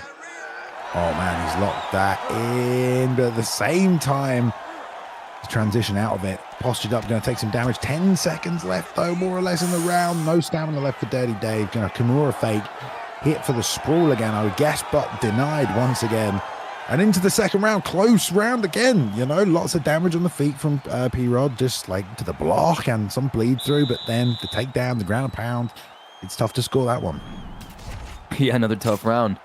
And there it is again. You know, Dirty Dave just able to get more significant shots, able to land a little bit more. That was a beautiful head kick there by Sir Prod. But Sir Prod came out quick. He came out aggressive, and he threw a lot. You know, he invested some stamina in round number 1 through those lead uppercuts, Balian. Very nice. Yeah, the uppercuts were landing nicely. Shots to the body were landing nicely as well. Right. Just that good timing on those level changes that's very hard to predict, very hard to stop as well. But here we go, coming up for round 2. Going to touch him up still. Good sportsmanship. This is for a place in the finals, guys, against Suave Jamie on the Xbox side of things here for the 1v1 tournament. Some money on the line for these gentlemen tonight. And Dirty Dave once again. Oh, count. Close. I was going to say he's still pressuring, but watch out that kick. Right in that pull counter range as well. Oh man, here comes Sir Prod, and this is the range where he does so well when he's right into the face of Dirty Dave. That's when Dirty Dave struggles. There's the takedown fake. Ooh, I'd like to see Dirty Dave do a little takedown fake strike. Those are pretty nice. We'll see if he does, but so far, Sir Prod swinging for keeps here. Yeah, Dirty Dave just... Oh, what a head kick, man. I mean, read the range perfectly. I was going to say he's so content to just stand right in the pocket, but then he just slides out. And there again, I don't know if I've ever seen anyone in recent memory with such good timing on these takedowns, Rob. It's like, it's not even like Prod is failing to defend them because he's not getting a chance to defend them. He's just getting immediately the animation completed, you know? For sure, and that's got to be so hard on your mind because you're waiting. Look at that denial. You're waiting for this takedown. You're trying to get your offense out. You know you're down 1, and there it is, the Kimura. Look at the stamina advantage. This is it, guys. He's going to lock that in. He's going to get the desperate escape, Balian, and this is not looking so good for Sir Prod here. Yeah, massive chunk of that the submission defense bar gone. And he's going to stay aggressive with this as well. Prod's going to have some damage to that block and to that arm now as a result. The back flat coming out. Trying to roll out. That's not too bad, but now going to hit the arm bar. Denied there by Prod, but look at the stamina. If he gets a takedown, submission locked in, he can struggle that all the way down and really cause some problems. Good defense from Prod, but still damage coming through from Dave. Yeah, Dave having that stamina advantage, you know, spending round one just kind of being defensive, using that cardio. Now he has such a big advantage on the ground and the submission position. So maybe not the best play unloading in round one for Sir Prod. But here we are. Dirty Dave on top, guys, and he looks like a wet blanket. He does not, you can't get this guy off you. He's so good here. Short shots on the bottom. Full mount attempt right there. Denied. Going to go through sprawl. Snap down again. He's really not hit that underhook attempt from half guard in the last 4 or 5 attempts. Darcy. Oh, here we go. Yeah, locking up the Darce. Oh, nice dang. job right there from Prod, though, to stay calm and find his way out of it. That could have been the end of the fight right there. And props to Dirty Dave for going for the finish. That was huge for Sir Prod. You know, that gets him back into the fight. He has this round do some damage. Good damage for Sir Prod. You see the head held guys in the block. He's in this fight. One combo away, one good shot. Oh. Dirty Dave leans when he should have zagged. It could be it. So round 3, here we come. I was waiting for the 1-2 head kick right there as well. It never came, but another win, though, in the or another round for Dirty Dave. As close and as competitive as this fight is staying, Dirty Dave is the guy that's staying ahead right here, Rob, and I think he's just banked 2 more rounds against P-Rod. A lot of people are you know, that have bet on Dirty Dave, that staked on him in 1v1 me, Bailey, and they're like, come on, man, finish this off. And then you got the couple Sir Prods like, you got this. Everything is on the line. This round is everything for Sir Prod. He's going to get eliminated if he loses this round, and if he wins it, it goes to a best of 3. So the biggest moment in Sir Prod's career, the biggest round right here, right now in the Esports Fight League. We're about to witness it, Balian. Let's go. All right, here we go. Third and final. If Dirty Dave can win this round and not get finished, he's more than likely going to that finale to face Suave Jamie for the prize money in the 1v1 tournament. But here we go. Right hand lands, uppercut, doesn't get pulled. The lead one drops him, and he's going to try and take side control. Immediate get up from Prod, though, who's going to have to do something, Rob. He's been rocked in the first 30 seconds. Yep. He got rocked by that uppercut, I believe. Bang! Sniped him. Dirty Dave swinging. Left hook lands. Oh, 1-2. They're changing him. Yeah, Sir Prod's got to figure out a way. He has to defend this. Nope. Dirty Dave again on top. Back on the ankle pick. Great job right there as well from Dirty Dave. Good timing. And yeah, Sir Prod really needed to defend that. I mean, now he's going to take all this damage from side control. The Kimura attempt right here gives him a chance to sprawl out. Where we saw in the first fight, he was doing very well. But when you get that cage get up denied, you know you're in a tough spot. That was clean. That was quick, Balian. Yeah, you in trouble when you get that denied. And now they're in the middle of the cage. He's not going to be able to use the cage to get up. And he's in open water right now in the deep end with a damn shark. And he's bleeding. Yeah, he is bleeding. Arm triangle denied. Well done right there. I'm surprised that wasn't just a fake. Some shots from the bottom from Prod. Trying to build some GA, but Dirty Dave is watching the stamina go down and staying defensively heavy. I mean, there's no pressure on Dave. He can just sit in this top position and he'll win the entire fight. It's all on D-Rod to do something from the bottom here. It is. He's shown that he can get up here. You know, you're watching him build this GA really nicely. It's just Dirty Dave just picks the right decision the right way and flicks so well. And his reads are so good. He locks in that Kimura Bailey. And he's got the stamina advantage. And this honestly could be it. Denies that first one. And I think that's a wrap. This is going to be it right here. And there we go, tapping with the feet as the Kimura comes in. Great job right there. Good way to finish. And Dirty Dave, double submissions, and they're coming through tonight with the Demetrius Johnson pick as well, which we don't see very often, but it played into his favor. Some great head kicks he landed in that fight as well, Rob. Good, accurate striking that got him through on the win. We're seeing the highlights here, though. Those takedowns were just so well timed from Dirty Dave, and he just used that top game really well. He really did. And he went in there against Sir Prod, who learned from his loss against Trixie and trained a lot. You could see the takedown denials, the ability to get back up, the striking. I mean, he's putting it together. And Surprod is a dangerous competitor, but Dirty Dave just too good, too skilled. His timing on those takedowns too amazing, and that's why he was the favorite tonight. But he definitely had a tough challenge in front of him, and a beautiful performance from Dirty Dave, who continually elevates himself, Bailey, in the Esports Fight League.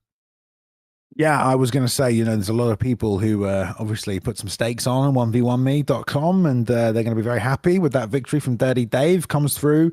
Dominant decision in the first one, finishes him with the submissions in the second one as well. So great work from Dirty Dave, and living up to the hype, was the favorite going in. He will be in the finals. Let's have one more look at the Xbox bracket right there as well. I don't know if it's been updated right now, but I can talk through it. Anyway, guys, just so you can see the visual, Suave Jamie will be in the finals, and he will be meeting Dirty Dave next weekend there, next Sunday. Dirty Dave will advance and take on Suave Jamie for that spot, being a world champion in this champ super fight that we're going to be setting up here as well, Rob. So it's going to be a good time. Honestly, Rob, it looks like there's two men ready to put on a bit of a show for us as we kill some time before our third matchup this evening. So let's slide in. Sounds good, Bailey. And if you could just excuse me for 30 seconds, I just need to use the restroom, and I will be right back, and then we'll get back into this fight. All right. Okay, sure. There we go. All right. Well, there we go, guys. We're about to watch Pip versus Mr. TV. All right. I thought it said Resident Evil, but something like that. But there we go, guys. Just for a little bit of entertainment, we've lost Mr. Rob, but I wouldn't worry too much about it. He doesn't really bring much to the table, does he? Do you know what I mean? Pretty useless. But yeah, good tournament so far tonight, guys. We're going to be switching to PlayStation in 10 minutes, pretty much exactly. So jump on 1v1me if you want to have a look at the stakes. Obviously, if you want to use the code ESFL, if you want to sign up for the first time, you get $10 on your first $10 bet as well. I know some people have been having fun doing that, but you can also just see the matchups and the odds, which is fun to look at as well. As we move to the PlayStation side of things, which is going to be a good tournament as well tonight. We'll talk that through with you in just a moment, as we have two men vying for our entertainment right here. Guys, if you know either of them in chat, please let me know what I need to know. I don't know anything about Pip or Mr. Resident TV. Apparently, if Pip loses, he's out of TK, which is... I'm here. On the line. Do you know Pip or Mr. Resetti TV? I know Pip. I've seen Pip fight a few times, but not Mr. Rossetti. But Pip, okay. Pip, Conor McGregor. Bald Conor McGregor put on the pressure. Yeah, there's a lot of pressure right here as well, and he's doing a good job staying right in that sort of boxing range where you want to be. Nice elbows in the return. Just intercepting everything Rez is throwing right now, though, with that too, Rob. I mean, that is mean. That is really mean. Just standing in his face, daring him to throw, daring him to make a move, and then just throwing vicious uppercut straights right down the pipe. Uppercut lands, right hook lands. Oh, my goodness. The power of Conor McGregor just exploding on Leon. Yeah, I feel like Rossetti is, hunting for that pull counter elbow, but he doesn't have much more than that right now. And, yeah, Pip is absolutely walking through the man. I can see why his teammates are saying maybe if he loses this one, he's out of the gym, considering with how easy he's making this look so far. Rossetti trying to take down right there, but it was a good defense on the single leg. Leading with that rear uppercut. The knee lands, though. Oh, and he drops it with the uppercut. Here we go. The underdog story, Rob. Oh, his membership is on the line. Mr. Rossetti coming forward with Leon Edwards getting some confidence after that flying knee. Again with the flying knee. Just sometimes, you never know what's going to happen. Sharp. More elbows. I love a fight like this. You got a guy who's clearly very skilled against someone who's being a bit awkward in there, and all the awkward stuff is landing, Rob. True. Woo! A little bit off with that head kick, and here comes Pip. Maybe a little bit more careful, but still really utilizing the lead uppercut very well, Conor. But he's getting hit right now. He needs to move out of the way. Mr. Rossetti firing pretty well. Battle of prides, Rob. And he got the takedown. I love this from Rossetti. Let's go. Way to just find a way back into a fight, man. He seemed outmatched on the feet, gets swept almost immediately, though, which is not looking good. And now on the back, Conor McGregor not necessarily the best on top, but he's in that side control position, Rob. Yep, on top, Conor McGregor. Going to be kind of hard to hold, but he does have good striking, 93 ground striking, so Conor can do some damage on top with his shots. There we go, back to full guard. And back to the feet for Pip here. Does not want to stay on top. Yeah, But Rossetti might be filled with a new confidence. Nice knee to the body there as well. Got to be careful of that straight left because it has completely broken his nose at this point. Watch out for that. Oh, that was very There it Tom is. Aspinall like that Face combination. down. What do you say? Yeah. Oh, he trapped his arm. No! What a play. Trapped his arm with his knee and just unloaded vicious combos, Bailey. That was pretty good, I'm not going to lie. That was a nice clean finish right there from Pip with some Conor McGregor. Conor McGregor at 170, Rob. That's a bold move, that, isn't it? It is. It is a very bold move. Cotton. Look at him pin the arm. That is so cool. I love that actually happened. Like, That is sick. That is sick. Intended or not intended, Bailey? What do you think? why wouldn't you? I mean, definitely a great idea. Yeah, I feel like only hardcore Conor fans are picking Conor at 170, to be honest. Yeah, true. And oh no, Bald Connor's in lightweight too, right? Yeah, so he's lightweight and welterweight. But yeah, I wonder how the power translate. Is it 96, 97? I have to check that. But yeah, a wonderful performance. You saw Pip just come out and really establish himself with that lead uppercut and really stand. This meta's crazy, Bailey. Sorry, go ahead. He's in the TK team. I don't know. Is that the Kings? The Kingsmen? The Kingsmen?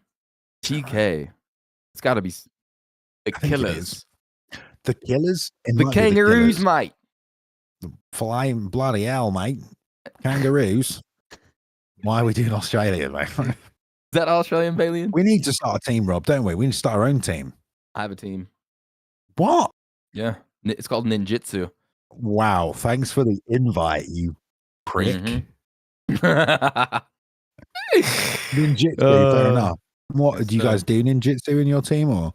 We do. Me, Wild White Wolf, and Faith. We out there submitting people, knocking people out. No matter where you go, you're in trouble. That's a pretty good team. I'm not gonna lie. Faith's pretty dangerous, dude. She is. She's leading the team. I've smashed you up if you're not careful. I'll tell you that. Oh yeah. All right, great. So we have 4 minutes until the stake ends for match 3. Rob, let's have a look at the PlayStation bracket right here because we've only got 2 fights left to come up to you tonight, guys. And it is both on the PlayStation side of things. Let's take a little look right here. So, yeah, as you know, if you saw the tournament last weekend, we started with 8 men. Great lineup there. Zyaf came through against Young Po. Great fight. He has Leon Staltz. Leon had to get past Mixed by NJ.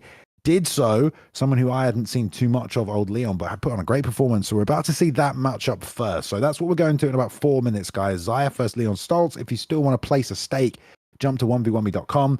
And then What Luck and Blake Tylerr are our second and final matchup tonight here, Rob. So what do you make of these guys before we jump in?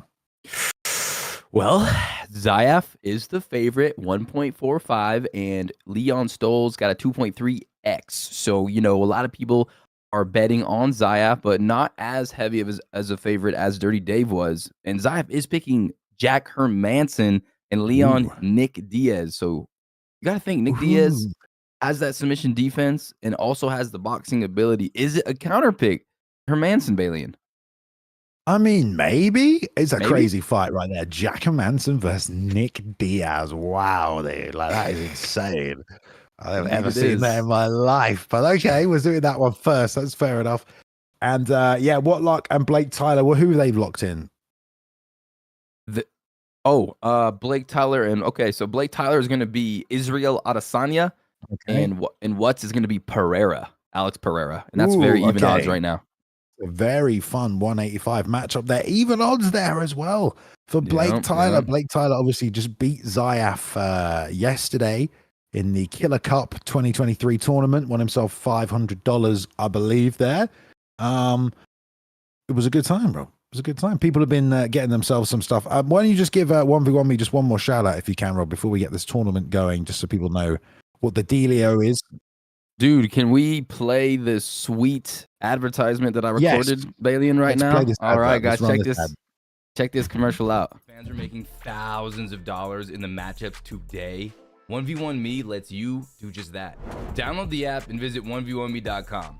Put your money on future champs and ESFL events, and if they win, you win instantly. And check this out. If you use code ESFL for your first stake of $10, you'll get $10 absolutely free. Put in 10 and you're in the game with 20. Fans have been paid over $15 million on 1v1 Me. You ready to get your share? Sign up for 1v1 Me with code ESFL and get paid. All right, Rob, look at you, mate. That was all right, wasn't it? Nice read. You know, some say I could be on the Disney Channel, but I like to stay in the Esports Fight League. You could be on the Disney Channel, mate. That's right. I could see that happening. Yeah. All right, guys. Well, we have just our 2 matchups left for this evening, and they're going to come at you thick and fast, I do believe. So let's go to the first. Wait, hang on. Are they even ready for the first one? I think I'm trying to send us somewhere we're not ready to yet, Rob. Anyway, but really, let's go back to breaking this down. So Zyaf is locking in Jack Hermanson. Jack Hermanson, great submissions, great takedowns, great ground and pound as well. I don't know if Zyaf plans to just hold side control, but against Nick Diaz, Rob, how do you think that matches up? This is going to be tough. You know, Nick Diaz is really good with his jiu-jitsu. He's good off his back. And then if he gets stuck striking, we all know that Nick Diaz can throw those vicious body shots. He's got that boxing, but he's only a 3.5 star. So it's interesting. A lot of people are betting on Zyaf, but he is using an interesting pick in Jack Hermanson. Not the best, but in the hands of Zyaf, he's going to be able to submit. I'm not sure. Jack doesn't have the striking that is necessary, I don't think. Balian, maybe you know more about Jack Hermanson. I know he's a ground specialist, but we're about to jump into the fight. So let's pull that up on the screen. But Balian, I don't know, man. This is so interesting. I don't know what to think here. Well, Jack's actually listed as a kickboxer, believe it or not. Is he? Even though, yeah, he is. But he has some awkward striking, and he's got like a long frame as well. That will definitely help. So I think Jack's a sneaky fun pick here at middleweight. But against Nick Diaz, really interesting fight right here as well. Leon's going to have to step up to the plate, up against someone like Zyaf, as elite and as good as that man is as well. So should be a really interesting clash right now as we step in for our first semi-final matchup of our 2 semi-final fights on the PlayStation side of things tonight as well. ESFL Esports Fight League 1v1me.com tournament, guys. Spotting the finals on the line here between Zyaf and Leon Staltz as they draw out the tension a little further. Rob, Zyaf heavy favorite in this one, right? Yep. He is a favorite. And if you don't know, if you're just tuning in, you're unsure who this guy Zyaf is, he's one of the most dominant esports fight league champions ever. He went to the live event at the HyperX Arena. So Leon Staltz has his hands full. He could prove a lot here if he gets some wins, steal a little bit of that thunder from Zyaf, the young prodigy, I like to call him, as he grows up right before our eyes in college now, but still young prodigy in my eyes, dominating the scene. And we'll see right now what happens. Here we go then. All right, already level changing. Zyaf onto a hook from Leon, showing him that the boxing of Nick is no joke, and he's wrapping that lead uppercut right up the middle. Already rocked him with it. Yep, that's huge for Leon to get first blood there, get the first rock. And Zyaf needs to make that adjustment. Let's see, you get a pull guard? Yep, pull guard, but denied. Straight back up. Yeah, I don't think there's too much worry when you pick Nick Diaz and being on the ground or being on your back in general. Leon is going to be able to try and just keep things close if they stay as close as Zyaf is making them right now. Zyaf seems to be stepping forward and wanting to box in that in tight range, even though he's got these lovely kicks. Trying to just get the hands working right now tonight as well. But I feel like Zyaf usually has a lot of different ways to win, so he might have a game plan that we aren't yet aware of, as Leon is doing a good job getting his hands on his chin. He is. He's landing very well with Nick Diaz. And like you said, Zyaf always has a plan. He's always calculating and getting better as the fight goes on. But this Leon Staltz guy's walking him down, and he's ruining Zyaf's game plan by just landing bombs with Nick Diaz here.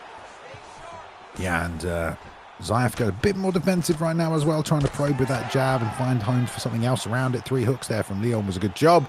Swims through now and going to step across. Great takedown right there. I mean, that was super systematic, but Zyaf completed it. Did a great job, but he gets out of side control immediately. Yep, he does.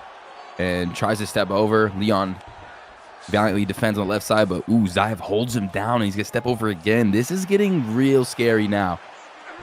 Puts both hooks in right now as well. Going to deny that half guard rotation. Jeez. No big deal. Tries the back flat. Nice job by Leon to stop that from happening. Doesn't want to let that snowball.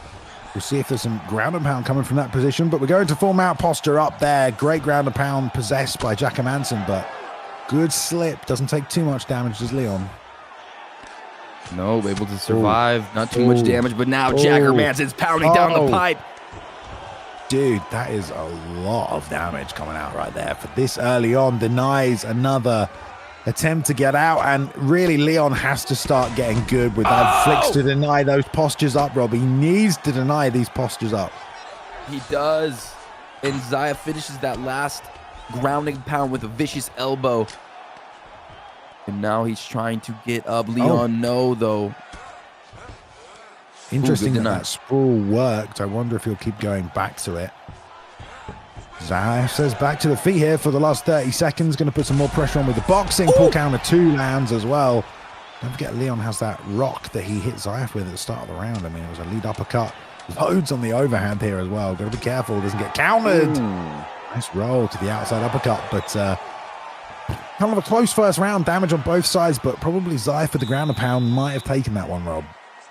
Yeah, that one was hard to score because on the feet you saw Leon really doing good with Nick Diaz, and that's what I thought was going to give Jack Hermanson, aka Zyaf, trouble was the feet. The boxing you saw right there, the sneaky lead uppercut, I believe, just blops him, and Zyaf did a good job coming back with the judo throw. But Leon is in this fight. Look at these shots, big shots from Nick Diaz. He level changed and then faked it and then threw an overhand. That was sick. But this kind of a takedown, this kind of a throw here.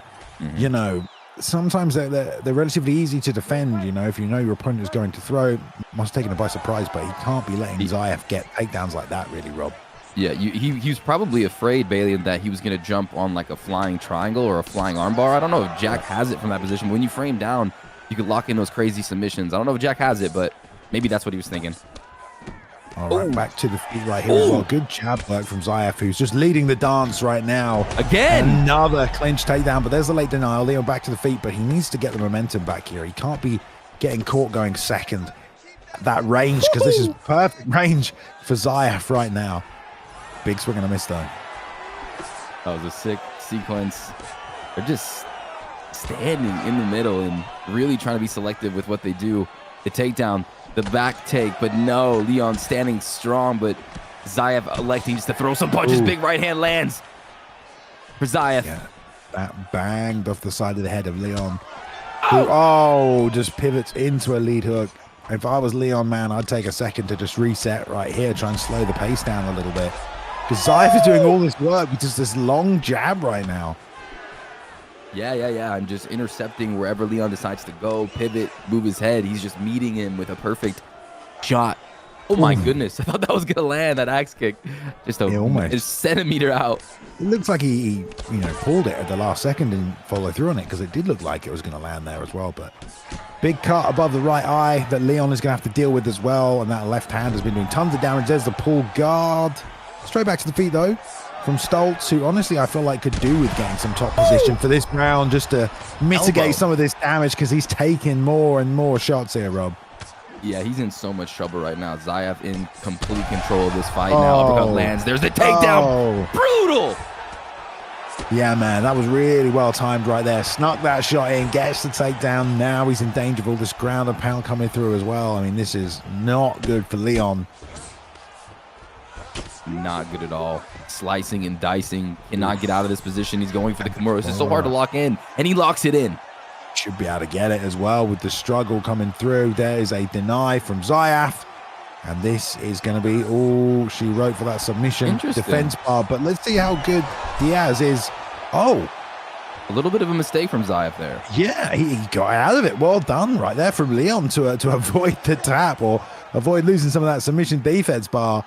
And only a minute left in this round, that perhaps you could lean towards Zyaf for winning and doing the majority of the damage. Obviously, he absolutely cracked him in this round as well. Controlled him in the first, but still somewhat of a close fight.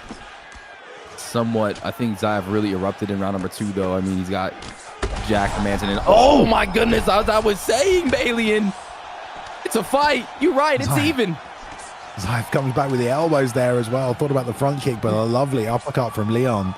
Doing a good job slipping that jab now. He has to do something. This is very interesting. This is very intriguing. Look at the eyes. It looks like he's he painted himself like a Poetan for an up-and-coming fight. He's got so much blood on his face. For God's sake. It's crying blood. Tears of blood by Nick Diaz, and Jack looking unscathed. in there. Training jabs right there. There's the rear uppercut that hurt Leon, but and there was a spear takedown as well. That was very nice. Boom. They traded exactly the same moment right there. And look at that as well. It's a 4-piece combination right there from Leon. He's really adding strike after strike after strike. Third and final. Right, looking like he's going to take it, Balian. Maybe. I mean, lead overhand out of nowhere. Kind of windmills on him. Standing Pulls to the guillotine there as well. Goes to the mount as well. Nice sweep. Always nice to get that from Gilly, and absolutely lands a ton of ground and pound right there, Rob. What a great opening salvo to this round, mate.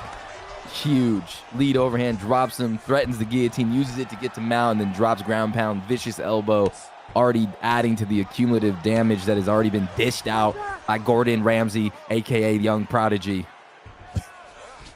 Why is he Gordon Ramsay? Dished out. Oh, You know what I'm saying? okay. There you go. There you Dished it out. Jesus. Fair enough. Fair His enough. faces. Roll. Oh. Here we go. Foster up from Zyaf. Back to the feet. Nice little stiff jab to the body. Goes to the left hook. He thinks he's Alex Pereira right here, but he's already dropped and hurt Leon this round. He's going to try and survive. This is best of 3, guys, so there will be another fight after this one at the very least, but Zyaf in prime position to take this first in the series right here. For sure. For sure. Cut on the eye of Diaz. Head health not looking too good, and Zyaf has a lot of durability, so it's going to be very, very hard for Leon, an uphill battle. Ooh, nice good combo though. Crispy for Leon. Great lead uppercut straight. Great work right there. That uppercut's been the problem all night. See what Zyaf can do. Ooh. Slips, and comes back with the left hand. That's good work. Man, Zyaf's got to be careful. He's trading right now. He's throwing, leaving himself a little bit open, and Leon's taking advantage of it. This is tense. It's tense. Zyaf with a good head movement on the outside. Leon's done such a good job of adjusting to that jab now, but there's the uppercut. And another spear takedown. There is so much blood on the canvas as well. Tries the old butterfly hooks in. We get the ground and pound finish off the spear takedown as well. That was pretty impressive, Rob. Rocks him with the uppercut, spears. And then the post up ground and pound. Good work from Zyaf. I think he won all 3 rounds throughout, really. He got rocked a little in the first one, but really, really good performance. And the first one goes to Zyaf here in the best of 3. Yeah. A beautiful performance by the Young Prodigy, and that's what Zyaf is right there, right? I mean, uses the striking, and anywhere he could kind of take an advantage, he's going to take it. That's what makes him so dangerous. And when he gets the rock and he has that stamina advantage and he gets that spear, that guaranteed double leg spear, that's when you know Zyaf is on his game, because he's just a storm everywhere you go. He's pulling guard. He's using interesting picks like Jack Hermanson. He looked like he was in a little trouble early. Leon with the striking from Nick Diaz looked pretty good, but able to overcome, get that first win. And when Zyaf, Balian, and everybody out there around the world, when he gets one up on you, he's even more dangerous because he's even more loose, more creative. Now Leon back against the wall, Balian. Let's see if he could do it. Let's see if he could push this to a best of 3. Yeah, it's not going to be easy. It is nice to see like the different picks, like Jack Hermanson as well, and also take advantage of the little things that make those guys unique, like going for that guillotine and pulling guard with it, and then immediately sweeping into full mount. You know, just like nice little sequences like that that are unique to some of those fighters, and then he's able to take advantage of them. But they're going to lock the same picks in again here, guys. This is for a spot in the final of this ESFL 1v1 tournament. Here we go. Here we go. Having a good time. These are some fantastic fights. I'm at the edge of my seat right now, everybody. You're at the edge of your seat. I'm at the actually I'm at the back of my seat, but okay. I just want to say I'm at the edge of my seat. Yeah, you'll mess up the camera. You can't do that. All right, here we go. Touch him up. All right. For the second of the best of 3. Here we go. See if there's any early rocks again on the part of Leon. Nice, lovely snapping body kick and straight to the takedown. Rob, what happened there? Oh, what happened there? See, this is Zyaf with 1 win, and this is Leon down 1. This is the pressure kicking in, maybe. Zyaf in cruise control. Zyaf stone cold in there and now in a dominant position. Tries to go for that crucifix, but unable to. Leon hanging on for dear life. That was huge. That was huge. That was huge, and he desperately needed it. But I think you're completely right. You know, if there's people who haven't seen many ESFLs or that don't necessarily understand, you know, when you train for 2 weeks to fight someone, and you know now you got all these people watching, and you get one fight, you've already lost. It's easy to make mistakes like that because you're thinking about other stuff and you're worried about other things that are coming in. And Zyaf just made that look so easy the way he completed that early segment. But Leon is back to the feet right now, so good job. That could have easily turned into a very, very bad opening round for him. So plenty of time still to work. Very, very true, Bailey. And there's the catch. Look, just calmly dragging him against the cage and go ahead and get to that back position again. Will he use it to go to full mount, or does he lock it in? He locks it in. I love that as well, and he's mixing it up. Wait, look at the sub defense on Nick Diaz, dude. Crazy. Did you see that? He barely lost any freaking bar. Off the standing ghillie, which I guess is not actually that strong, right? That's not the most dominant sub attempt. But yeah, that was like a 20% chip away on that purple bar. If you see it under the stamina bar, guys, that's wild. I've never seen that before, Balian. Well, I mean, Nick Diaz has never been submitted, so that's kind of interesting. So it would make sense. His sub defense is super high.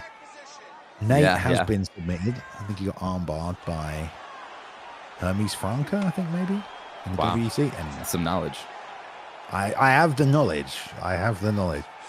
Backside, both hooks in right here, though, for Zyaf in this position. Leon, got to be careful. Going to probably want to time the half guard, but yeah, there's the deny for that. No strikes from Zyaf. He wants the armbar. I think he wants to make a point by trying to submit Nick Diaz right now as he's struggling as well, trying to bring that stamina down. Good job, though. Oh, I thought Leon got out of it, but Zyaf well wise to bail to the back sitting instead of trying to chase that position where he was in a disadvantage with the stamina.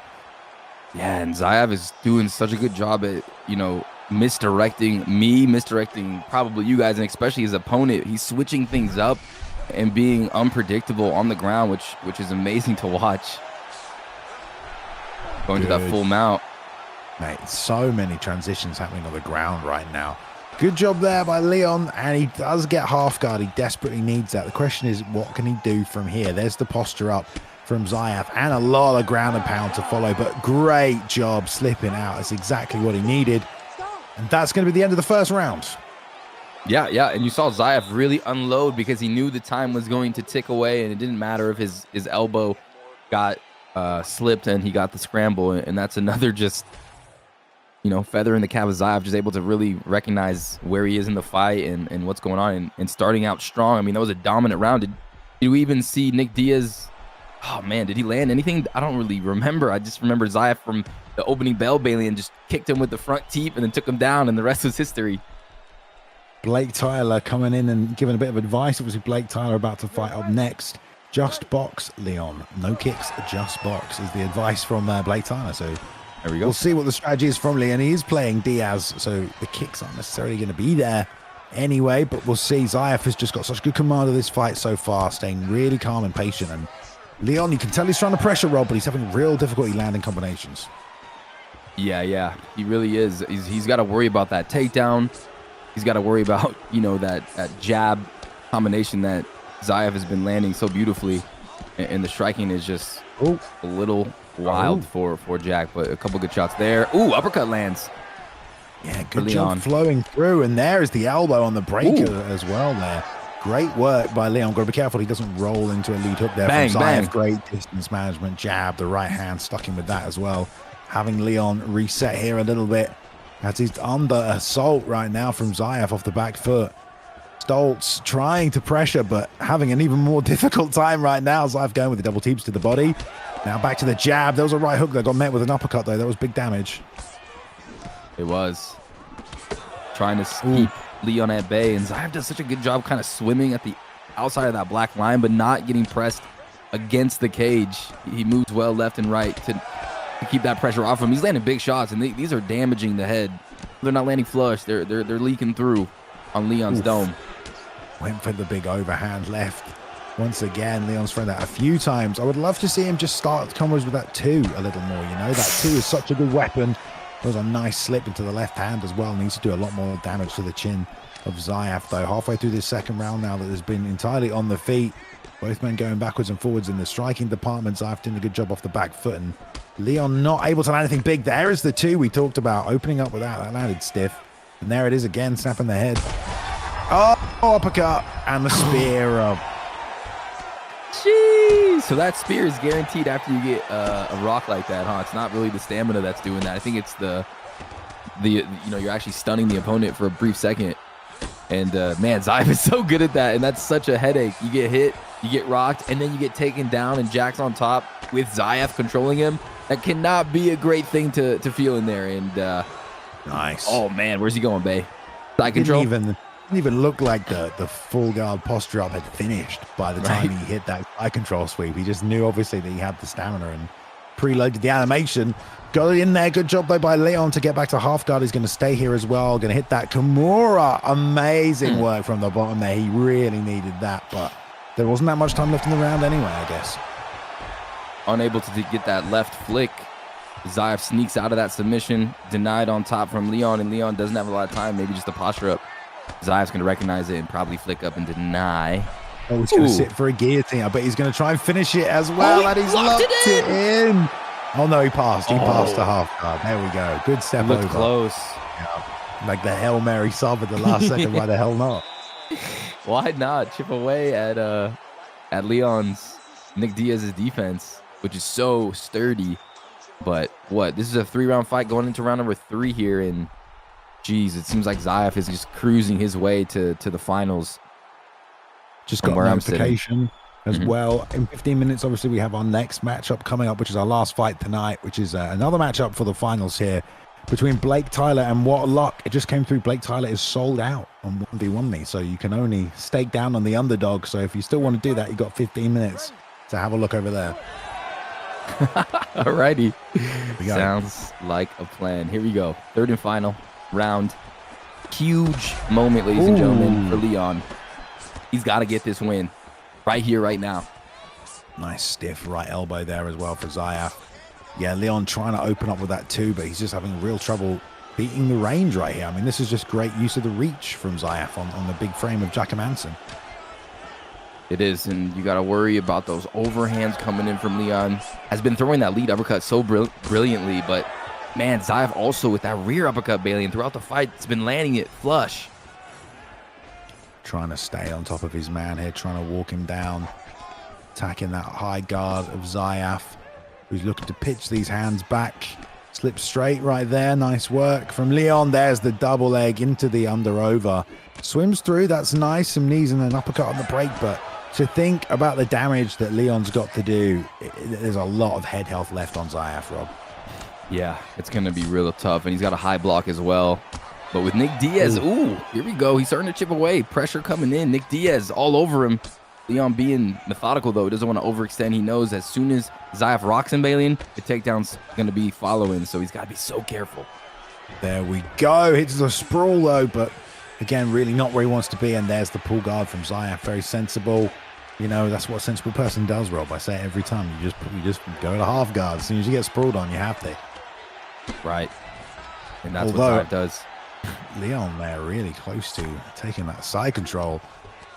Not able to do it right now. There's some good fakes and a short shot to get him back to full guard here from Zyaf, and Leon says back to the feet. We've got 2 minutes. Let's keep it there.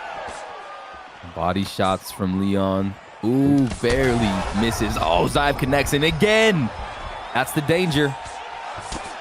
Now side control top. Again, tries to hit that butterfly in there. He's not going to get it. And here we go. Posturing up now to drop the ground and pound in the third round. Framing is Leon.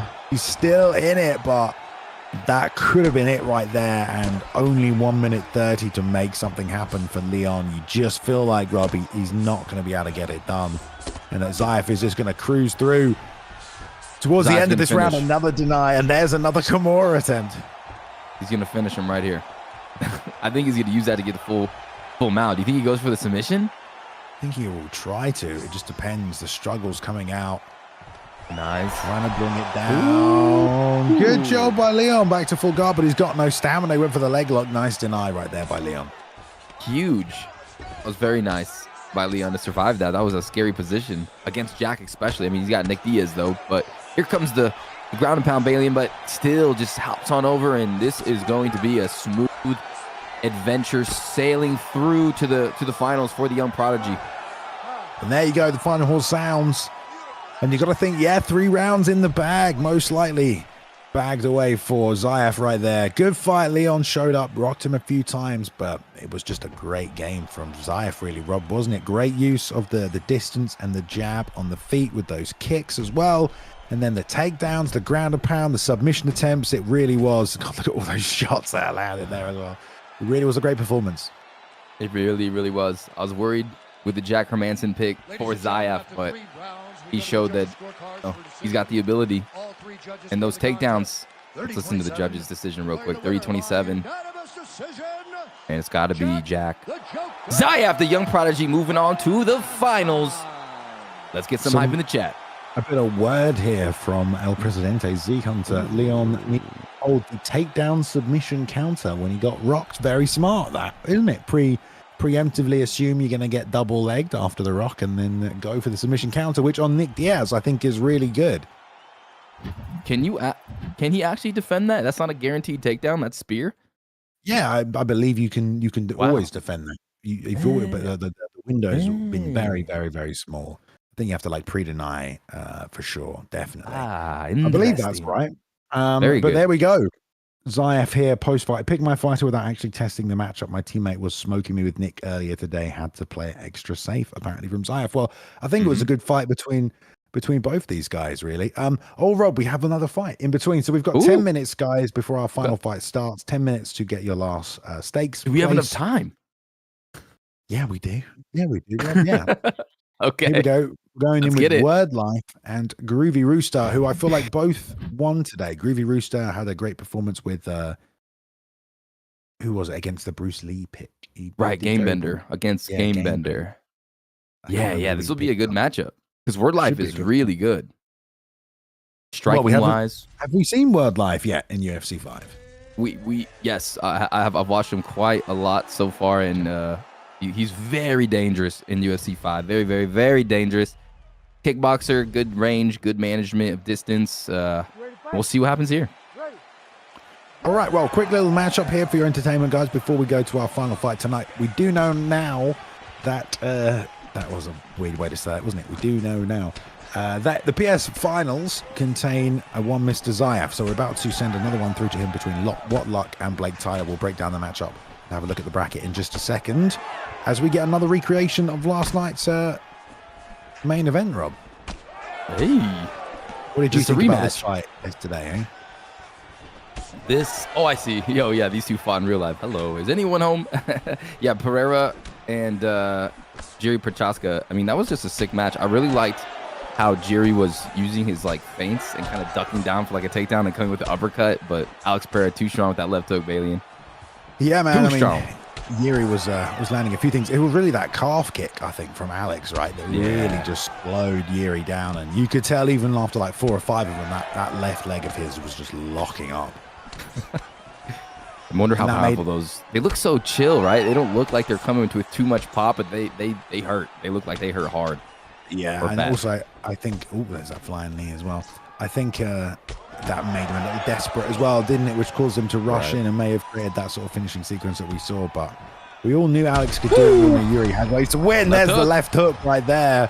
Word Life. I mean, Rob, you've been talking a big game about Word Life. Here's Groovy Rooster, the relatively unknown, landing on Word Life right now with a left hook.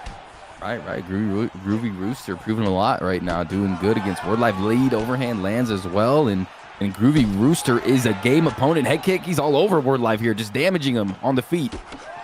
Ooh, that's a right hand that rolls over the top. As Word Life keeps trying to pressure. Fakes the body, lead hooks there. Yeah, I like the patience from Groovy Rooster. Another knee to the body. Why not? Lead hook lands there for Word Life, though. I can't stop looking at the ponytail of Jiri just bouncing all over the place there, Balian. It's just whipping around.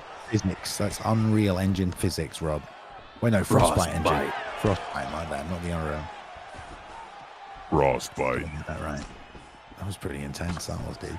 I just changed my voice. The drop Do you of do dime. that on your Immortal, whatever it's called. Oh yeah. I do that. I do that voice all day. It's just straight RP. Great. Whoa! Oh! Dude, Word Life dropped by Groovy Rooster. It almost finished. What's happened to Word Life, Rob? I mean, have you seen Groovy fight before? I didn't know Groovy Rooster was before the day, but he just dropped I think, former ESFL champion, didn't he? He did. He's taking Word Life to Funky Town right now, Ooh. and he's getting groovy out there, and he's cock-a-doodle-doing all over Word Life's face. That was a beautiful shot. He's also ducked that head kick as well. Left hook on point. Love the patience from Groovy Rooster as well. Just like knowing I don't even need to go shot for shot. I got the power. Use it there. We are seeing, Rob, we talked about it at the start of the stream today, the new patch changes and things like that. Stamina-wise, seen a bit of a difference, especially at this weight class right now. The stamina tanks are significantly lower than they were pre-patch. 100%. Yeah. It's a little bit slowed down. The long-term stamina gets depleted faster, so you're getting a little bit more of these methodical fights where you kind of have to think about what you're throwing compared to when the game first released, where it was just two guys just unloading vicious 100-punch combinations every round. So it's a good change. Oh, man. That spinning elbow almost landed, and his hands were down. He pivoted into it. That would have been catastrophic, but just out of range. Ooh. There's that snapping kick as well you love to see from Yuri. Good stance switching as well from Word Life, throwing the spinning elbow from the other side. Just mixing things up. He's got a chance to close the distance and land something there, but just wasn't able to. And again, off the back foot, Groovy Rooster showing a lot of patience here. Yeah, it's looking like the real fight, kind of. Groovy's chilling against the cage, moving well, landing when he needs to, and then Word Life's trying to be awkward with Jerry, come inside in the pocket and do some damage. Ooh, tries to go for the flying knee and eats a couple bombs from Prochaska. Catches the kick, dumps him. There we go. Up kick though. And real tough work. Word Life is having a hard time trying to land anything right now. Good defense from Rooster. He's chopping those legs. And he's just waiting for that one moment of exposure, that one mistake. That lead head kick will help. Bang, bang. Oh my God, he pivoted and landed a straight right. That was beautiful, Rob. That was sick. Groovy Rooster.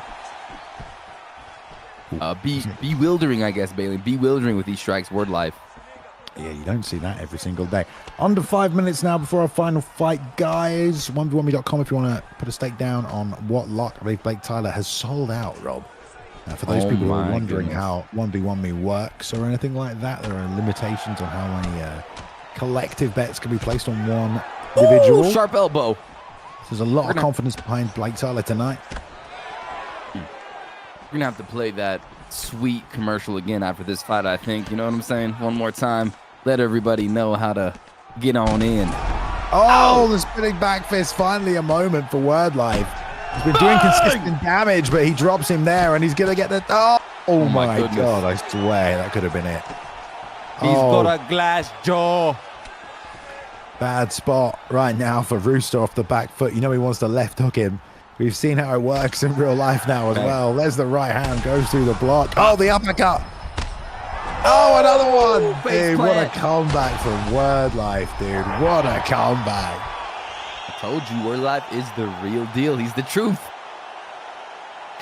Groovy came out, though. Did his best. Word Life is blessed. Yeah, man. Good show of respect from both lads on either side. All right, well, that's just enough filler time right there. Let's get ready for this. I don't know if we can take a quick look at the PlayStation bracket before we go for this main event, last fight of tonight as well, just so we can see where we've come from. Sure. And where we're going. All right, so great tournament. We talked about it a few times tonight as well. Got 8 of the best players from around the world from the PlayStation side of things to show up and show down for the first sort of tournament we're running here for UFC 5. Our proper season will be starting sort of after Christmas time. We will go through a season and we'll have a champion and title defenses and accumulation. But right now, cheeky little tournament, and there we see Zyaf booked himself a spot in the finals, came through Young Po, just came through Leon in some nice close matchups, but dominance as always from Zyaf. And now we're about to see Blake Tylerr take on What Luck. Rob, what did you make of What Luck's win over K Young Butter? Because we know how good K Young Butter is. Yeah, he definitely was going towards that, side control position, and we know how dominant that is. So It's a great way to win, but I thought what was impressive the most, Bailey, and I'm sure you remember, it was Whatluck's ability when K-Young Buddha was throwing his kill combinations, and he's got some of the best kill combos in the game. K-Young Buddha, the striking sensation, that he was able to slip and move and stay out of danger and alleviate some of that pressure and find his moments to go for the takedown, throw back. So he's a survivor, man. He finds his way and he's a winner. So that's what impressed me the most in his fight with K-Young Buddha. All right. Okay. Well, they are ready. So let's go through to the fight go. itself at middleweight. Oh man, if they pick the Origins versions of each other, Rob, what are we gonna do here? Are we gonna have a little party? Yeah, we're gonna have to throw a hot tub time machine party, and you got to come over here to Maui, and we're gonna have to reminisce and drink some proper 12. I like the sound of that. We've got Israel Adesanya. I've never noticed that his style is listed as style bending. You know. Whoa. As he is What the is last that all style about? bender. I mean, he's the last style bender, I guess. You know, blending a few things together, but Origins Alex Pereira and 2017 Origins Israel Adesanya sounds like a match made up that we would love to see. And it is not, obviously, if you can put Origins of both those guys in, you definitely want the kickboxing one so you can recreate that fight, Rob, you know? Yeah, for sure. And Alex Pereira's 2000, I mean, his alter ego here is so good. He takes a big hit in the submission defense, bottom game, takedown defense, but man, his kicks and his punch power, and I believe it's just all his striking stats just get a huge buff. So he's so dangerous unless you can get him on the ground. I don't really know too much about 2017 Origins Israel Adesanya, but I can imagine it's probably, the same situation over there. Yeah, stakes are just about to close, so we're not going to fire the trigger on this just yet as both men are going through their checks We're loading. and stuff with 1v1me.com. But yeah, I mean, we did see some of the ground game from Whatluck last time out as well. We'll see if he's able to get Blake Tylerr to the mat. Blake Tylerr, like we mentioned, Rob, fought Zyaf in the finals of a tournament yesterday, not here in the ESFL, a different place entirely. It was the Killer Cup 2023, and they took home $500 yesterday. So Blake Tylerr trying to stack up himself for the weekend, mate. How much money do you need to make per weekend in pro UFC esports to be all right? 500, 1,000 a weekend, you'd be all right, wouldn't you? 1,000 quid, bruv. Exactly that, yeah. Exactly that. All right, it looks like we are just about ready to get this final fight going. So when they're ready, they will launch it. Place in the final. Rob, do you expect to see that final Zyaf, Blake Tylerr? Is that what you're predicting right now? My prediction? Pain. No, actually, yeah, for sure. Yeah, Zyaf versus Blake Tylerr, definitely. I don't know. I think Blake Tyler's going to be able to deal with Whatluck really good because Blake Tylerr has a sweet arsenal on the ground. Defensively, he's the complete package. He's phenomenal, and he's won a bunch of tournaments. He just won Luber's $500 tournament, so he is, motivated. He's surging. He's feeling good right now. So I think, yeah, that's going to be the matchup. But we'll see what Whatluck can do. This is striking. No takedowns, I don't think. I love the foot wraps. I've not actually seen this Origins Pereira yet. I know he just came out, but he looks great. And here we go, toe-to-toe, Whatluck with Pereira. And Adesanya being locked in by Blake Tylerr. Like we talked about, the pressure from Blake we can expect. He's very good everywhere. Whatluck probably going to also not mind getting top position, but with Pereira, we might just see striking only here tonight, and that left hook's already coming out really fast. Yeah, very interesting that he did select Pereira, Bailey, because his game was so dependent on that ground, but we'll see. Maybe he's been training hard here for Blake. Nice right hand there. Slightly longer than Blake Tylerr, able to just counter on the way in. Turning side kick to the body, lands nicely as well. Straight right, firing down the middle. You see Blake Tyler's trying to inch his way in, find the holes in the striking game, but there's a lot of offense off the back foot already, and the break from the French from Whatluck. I like that. Right. I thought he was going to try to do something there against the cage, but I guess just broke off. This is very technical, but both of these competitors are worried and very conscientious of their defenses. Woo! Blake Tylerr kind of sliding across the cage here as well when he's trying to cover this distance. But well done by Whatluck. Blocking low. Reverse elbow lands as well. Nice work. It's interesting, like the gloves don't have blue on them for the alter ego. So throwing you off, is it, Robbie? It did for a second, but I was like, okay, I know who Pereira is. Here we go. He's landing that left hook on the block. It's going to keep doing damage right here. These men have got best of 3 before we close this out tonight. So they do have a chance for redemption if one of them loses in this first matchup. Spot of the final is on the line, of course. Right. One of these guys will face Zyaf. They know what's on the line here. But it is Blake Tylerr, I believe, getting the better of these exchanges, just subtly landing cleaner. Check. Side the kick. Block right there as well. Nice level change for Blake, who's really taking his time here tonight, Rob. He doesn't seem to be in any rush. A massive sense of urgency. Very much aware, it feels like, of what Luck has in that Pereira pick in terms of power, and wants to make sure he times everything really well. Trying to time a pull counter, looks like, to that left hand. There's a 1-2-3 that kind of beats him to the punch there. He's on that open side with southpaw, so that straight left's going to come down the middle and causing some problems. And that lead hook and another one. Nice work by Blake Tylerr there, just folding the timing of the combinations together nicely. Definitely, yeah, starting to cook him up a little bit, just seasoning him up this fight. And the only thing he's been really having to worry about is that right leg. You know, Pereira's been throwing pretty nicely. But yeah, round 1, I think Blake Tylerr did really good and diced him up. Dang, but look at that, 23 significant shots, only to 9 for Adesanya. Yeah. It felt like Blake Tylerr wasn't really pulling the trigger that much, you know. He was definitely taking his time, like we mentioned, and not wanting to walk into anything big early. So definitely didn't throw anywhere near as much, but towards the end of the round was finding his timing. So we'll see how this second round starts. A bow coming out right there as well. Ooh, that's a big body kick. Vicious. So I'm guessing those obviously every leg kick, what Luck is landing is a significant shot. And body, I'm trying to see here and really pay attention, Balian, because I thought that Blake Tylerr got the better of him in that first round. I was really surprised. There's a nice late check. Balian, you know how like you check and it brings up the leg and you get the full animation, but sometimes you check and it doesn't do that. Yeah. Is that like a late check? Oh, I think it's also just because the calf kicks are checked differently, and it's a lot more stuffful than the normal roundhouse checks. But there we go, with the pressure from Blake, just out of range of the flying knee, and definitely taking some chunks out of the block right there and getting through some bleed damage to the head health by backing him up. What Luck now throwing heavy off the back foot. You do have to commend what Luck's striking here, Rob. He's not overthrowing, and every combination he is letting go has purpose and danger behind it, but now cut above that left eyebrow as well. For sure. Now framing him down. His striking has been great, but this is where he is making his moolah. Balian is in this position. You know, he's back here. This is so scary. We'll see how Blake decides to navigate. You see how he throws that fake up to get you to bite on it? It's high level stuff.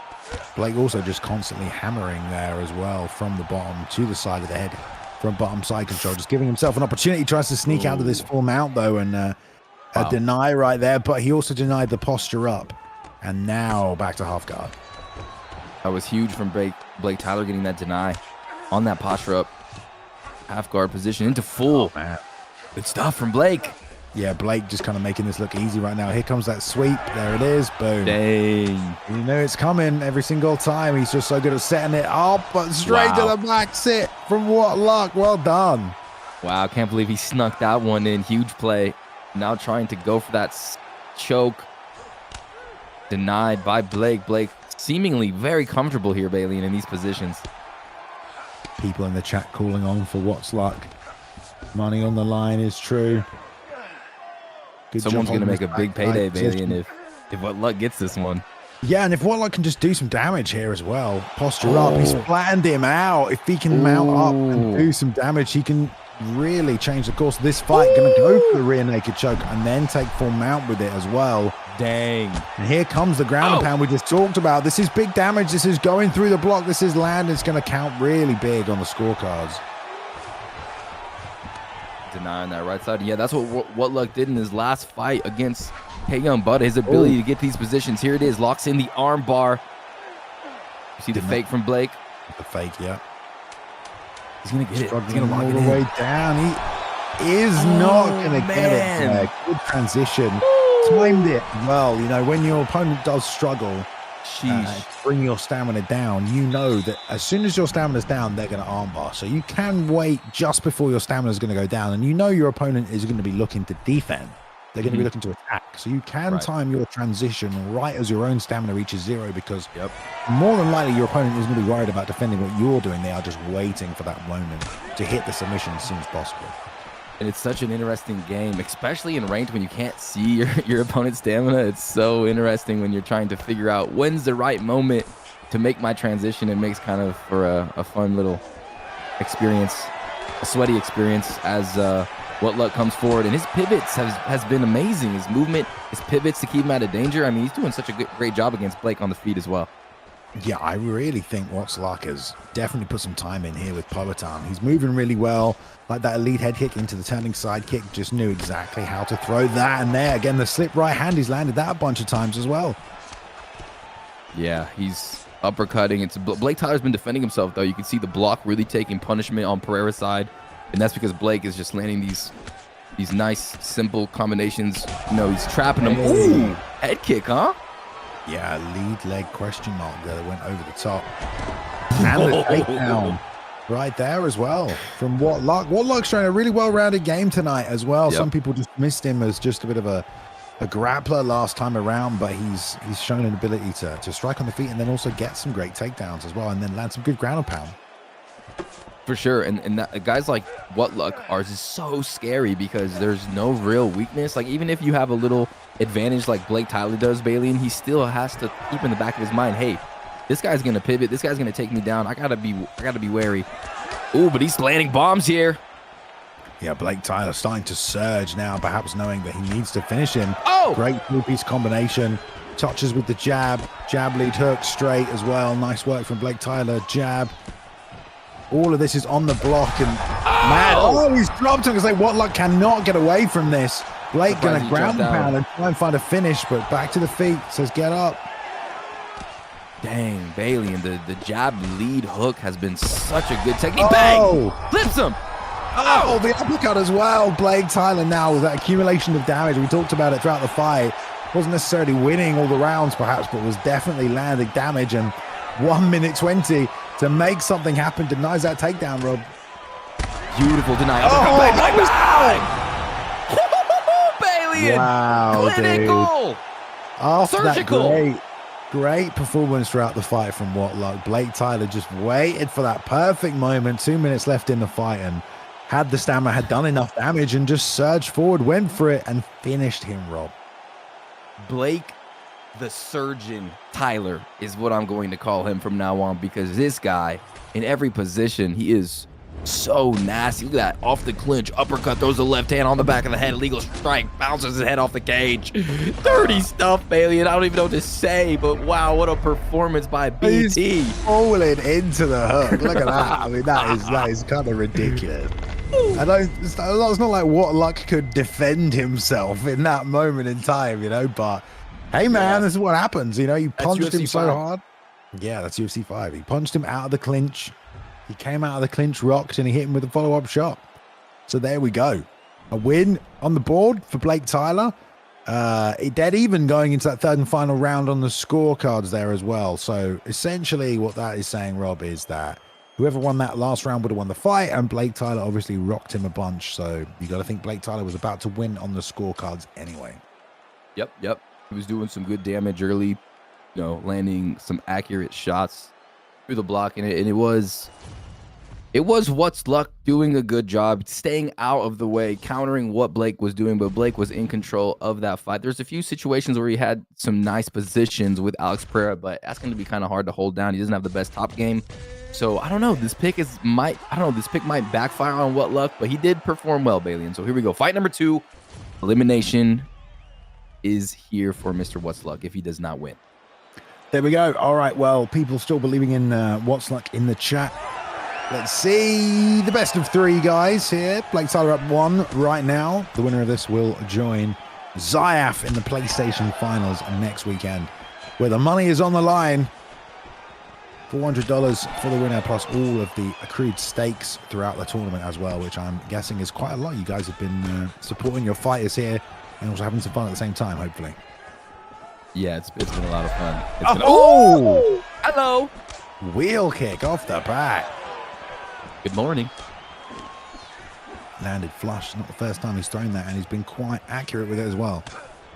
Checked. Nice check there. Blake Tylerr looking like he's going to come a little bit quicker. Maybe made some of those reads. Just a tad bit more pressure, I believe, in this round. Look at that. He's starting to throw, landing pretty nicely on the face of Whatluck. Whatluck trying to figure out how to get out of the way of this train, the surgeon, Blake Tylerr, as he dissects his opponent. Strikes through range really well, this Blake Tylerr. Covers distance with each follow-up shot of his combinations. He did it perfectly right there. The flying knee coming out. Oh my gosh. A little bit of a pool party going on here as well. Fake to the body. Oh, man. Whenever I see these guys pull like that, it's just so impressive. I love it. Uppercut misses just a little bit. Man, they're firing off on each other. Blake Tylerr's putting on a lot of heat.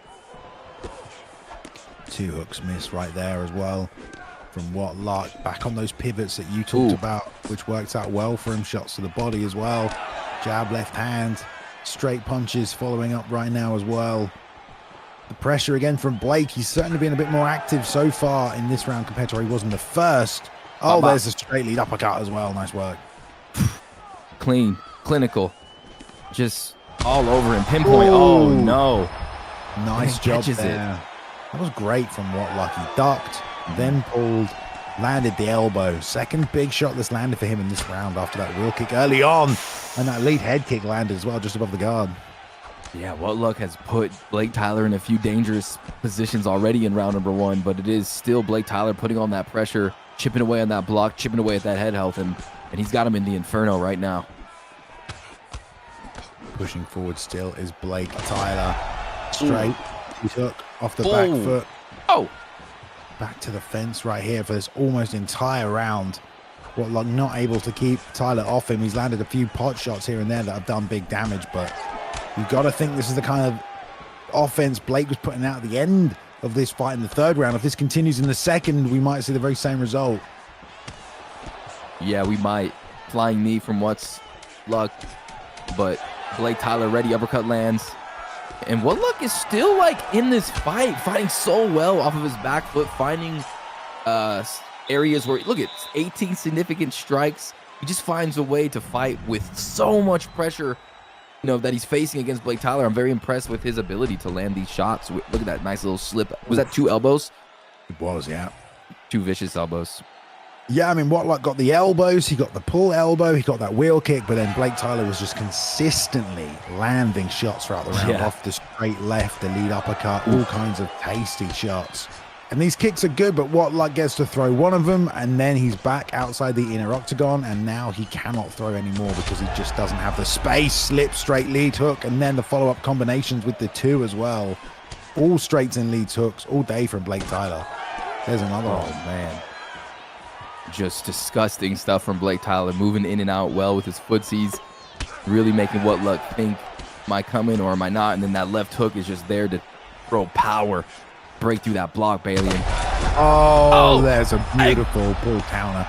Blake just kind of got into complete Super Saiyan mode right there, Rob. Had the timing of Whatluck, had the whole game on lockdown right there towards the end. And great finish by Blake Tylerr, who repeats some of his performances from the other night as well. Gets a win in the 2 fights and moves to the finals, Rob. We have our finals locked in on both consoles, and on PlayStation, it will be Zyaf versus Blake Tylerr.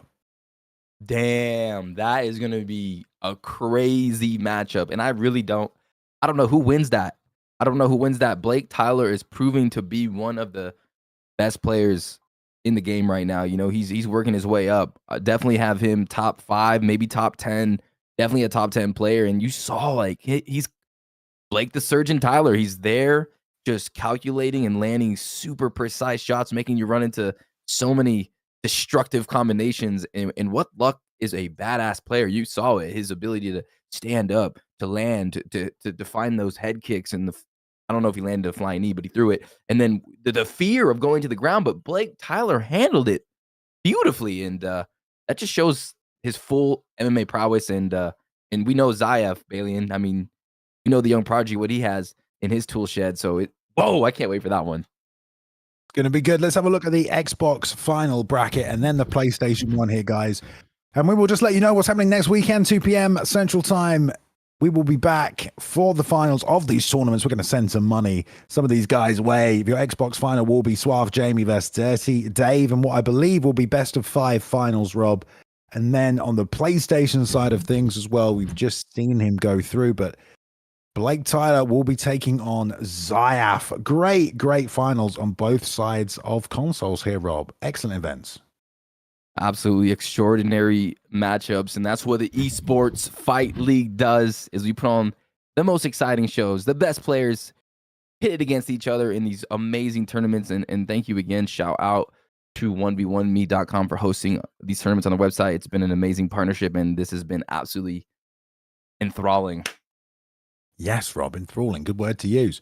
All right, well, we will leave you with that, guys. What a weekend in combat sports. You know, great UFC event. Cage Warriors was on. When's Eddie Alvarez fighting Mike Perry? I don't know. I might have missed it. I might have to go back and watch it, but like that, maybe that's happening at some point, isn't it? Anyway, I hope you guys had a good time. Thank you for joining us here for the other side, the semifinals of our 1v1me tournaments. Right here next weekend will be the grand finals, like we said. So we will be crowning some champions, giving away some of that prize money. You guys can come back here and stake once again on 1v1. But I hope you guys have enjoyed it. We'll be on the YouTube and here on Twitch as well. If you're not following us or subscribing to the YouTube channel, loads of previous events from the ESFL, but also all the shows we've done so far. You can watch the early stages of this tournament if you want to as well. I've been Bailey, and thank you, Bruce Lee, Rob. We will see you next Sunday as well. And all of the other ESFL staff, big shout out to all of them helping pull this together. Boiler, Z Hunter, both in the chat here tonight as well. Zyaf, thank you for helping out a little bit too. And then we have our man Feckett in the booth and all the rest of the ESFL team. Discord moderators, everyone, thanks for making it possible. All you guys as well, thank you for tuning in. We will see you next Sunday. Hope you will be ready for the finals of these tournaments. More competitive UFC 5. Until then, have a good week, everybody. We will see you next time. Good night. Fans are making thousands of dollars in the matchups today. 1v1me lets you do just that. Download the app and visit 1v1me.com.